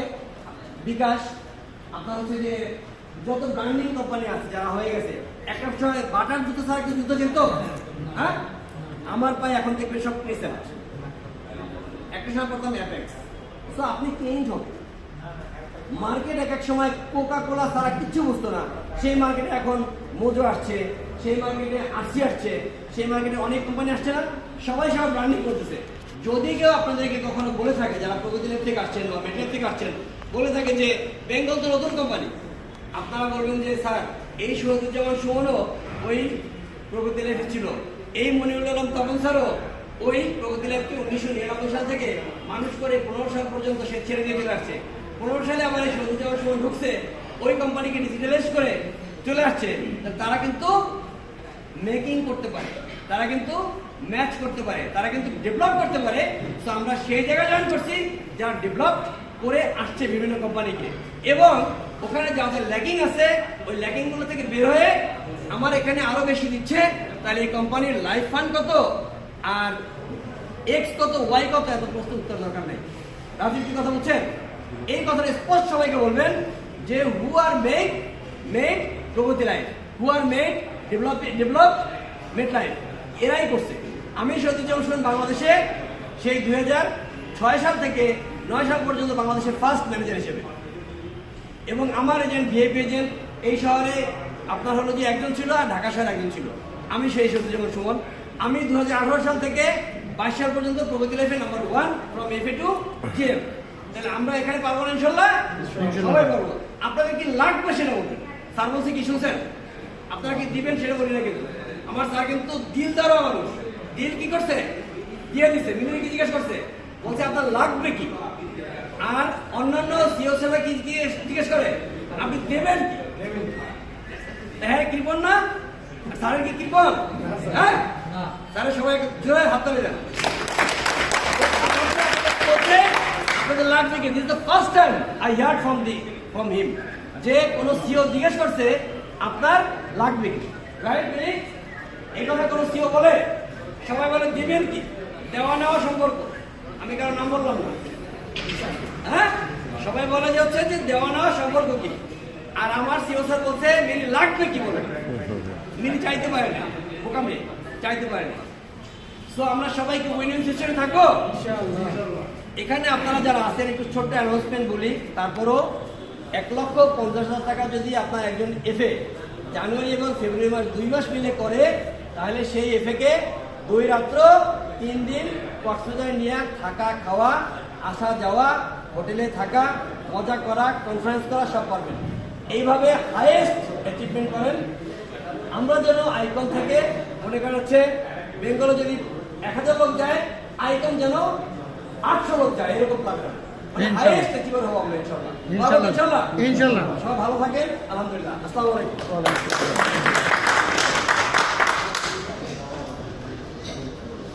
দীর্ঘ 10 বছর আমরা পলিটিতে ছিলাম, সারা পলিটিতে অনেক বক্তব্য শুনছি, এরকম বক্তব্য আমিও শুনি এত লং টাইম। কারণ এই আমি বুঝতে পারছি স্যারের ব্যাংকগুলোকে খুব মনে মনে ভালোবাসতেছে, এটাই তার প্রমাণ। এত লম্বা বক্তব্য আমি পলিটিতে স্যারের কখনো দেখিনি, হয়তো দেখছেন, আমরা কেউ দেখিনি। তো এটা বহিঃপ্রকাশ হয়েছে, কারণ হলো ওইখানে শুধু আমার টিম ছিল, এইখানে আমার প্রগতি লেভেল 4-5টা টিম এখানে আসছে। তখন তো আমি আমার কথা সব বলতাম সব আস্তে এরকম রাখতাম। এখন তো সময় পাই নাই, আমি ল্যাপটপ নিয়ে আসছিলাম, বা আমি বুঝছিলাম যে মানে সাউন্ড বক্স থাকবে, আরো কথা বলা যেত। এটা আপনার হলো স্যার এই যে প্রজেক্টর থাকলে দেখা যেত আমরা অনেক কিছু জাগাতে পারতাম। সো আমরা এখানে এমনভাবে করবো, একটা পরিস্থিতি কিভাবে পায়, কিভাবে জমা দেয়, আপনাদের সেই ট্রেনিং আমি আস্তে আস্তে দিব। সবাই নিয়ে আসবো। ইউজ টাইম আমি আপনাদেরকে মাসে এখানে দিব 4 দিন 5 দিন। এ মাসেও মনে করেন আমি এখানে একবার শুক্রবার পর্যন্ত আছি, শুক্রবার বিকালে যাবো আমি। শনিবার বাসায় একটু হালকা রেস্ট সকালে করতে যাবো, বিকেলে আবার মানিকগঞ্জ যাবো। মানে যে আমার সাথী নেই, বিকেলে আবার মানিকগঞ্জ এবং আপনার সবার দুইটা মিলে একটা জায়গায় করছি, আপনার ধামরাইতে করছি একটা মিটিংয়ের ব্যবস্থা। ওখানেও প্রায় মানে 15-20 জন হবে। ওরা আমার প্রগতি এবং মেন্টাল ছিল। তো তখন ব্যাপারটা ছিল এরকম যে হচ্ছে তখন তো আমার সংগঠনের লোক ছিল কোনায়, অল্প সংখ্যায় বলতাম। এখানে তো আপনারা বিভিন্ন মানে আইপিএল, পলাশ, বকুল, মেট্রো সবাই আছে, এই জন্য খুলে বলতে পারি ম্যাক্সিমাম প্রগতি এবং ম্যাক্সিমাম রূপালী আছে আর চারণ আর ও ইয়ে আছে আপনার সোলারি আছে,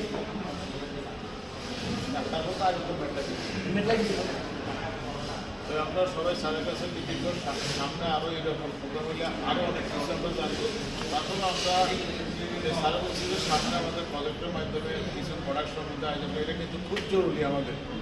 আমি চাইতে হবে না, আমার সবাই লোক চাইতে হবে। এখন আমিও কিন্তু পুরোপুরি সব কিছু জানি না, কারণ এখানকার সিস্টেমগুলি সব হয়েছে অ্যাপসের মাধ্যমে দেওয়া। অনেক কিছু প্রসপেক্টাস আছে, বসিয়ে আছে, কিন্তু এটা বোঝার কোনো উপায় পাচ্ছি না, কী পাবে না পাবে। এটা সম্বন্ধে স্যার আমাদেরকে সামনে প্রজেক্টের মাধ্যমে ট্রেনিং দেবে। তখন আমরা কিন্তু পুরোপুরি যখন ক্লিয়ার হয়ে যাবো মার্কেটে, আমরা তখন তত বেশি ফোকাস করতে পারবো।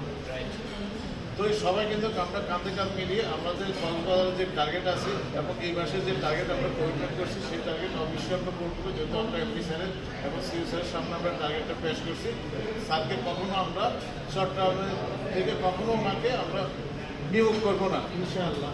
পূর্বে অন্যান্য প্রজেক্ট যারা আছে, আরও প্রজেক্ট আছে বেঙ্গল ইসলামিক কাজ করতেছে, ওদেরকে আমরা ওভারটেক করবো ইনশাআল্লাহ। আমার থেকে আমরা যারা আছি সবাই মিলে ওদের থেকে ভালো ব্যবসা করবো। এই পথে আমি মনে করি এই মুহূর্তে আমাদের বক্তব্য রাখবেন আমাদের যিনি বেঙ্গলের মাননীয় ডিএমডি এবং সিইও, যাই আমরা বলি না কেন আমাদের